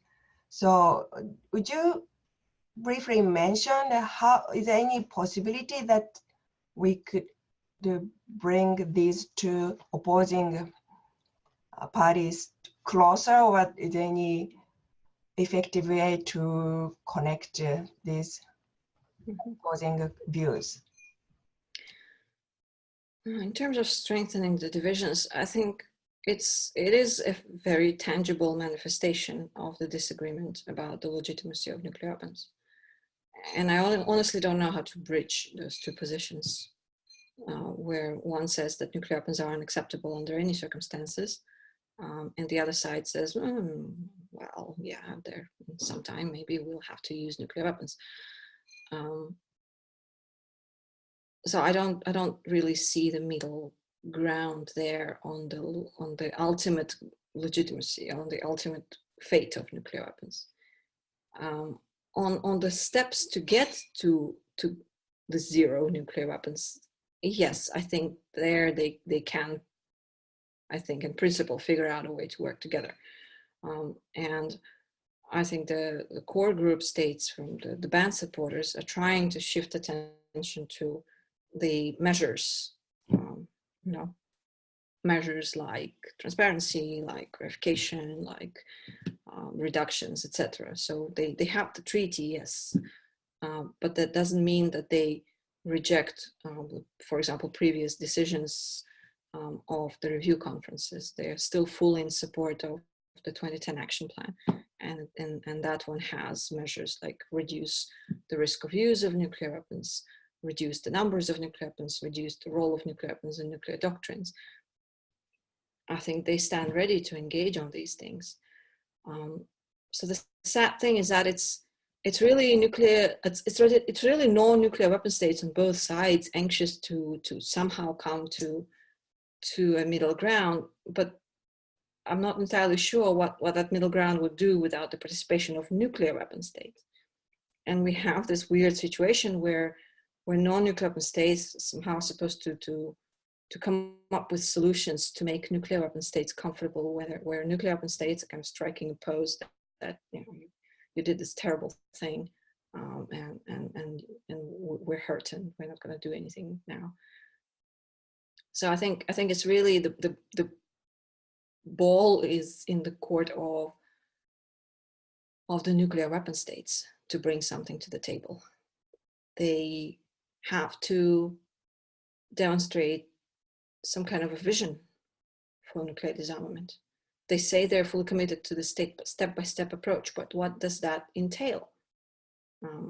If they want the discussion in the NPT to not be focused on the ban treaty, they need to come in and say, well, these are the priorities that we see for the next 5 years.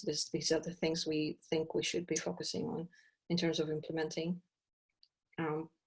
And again, they could draw from the 2010 action plan. They could expand the agenda of the P5 consultations. But I don't see them doing that.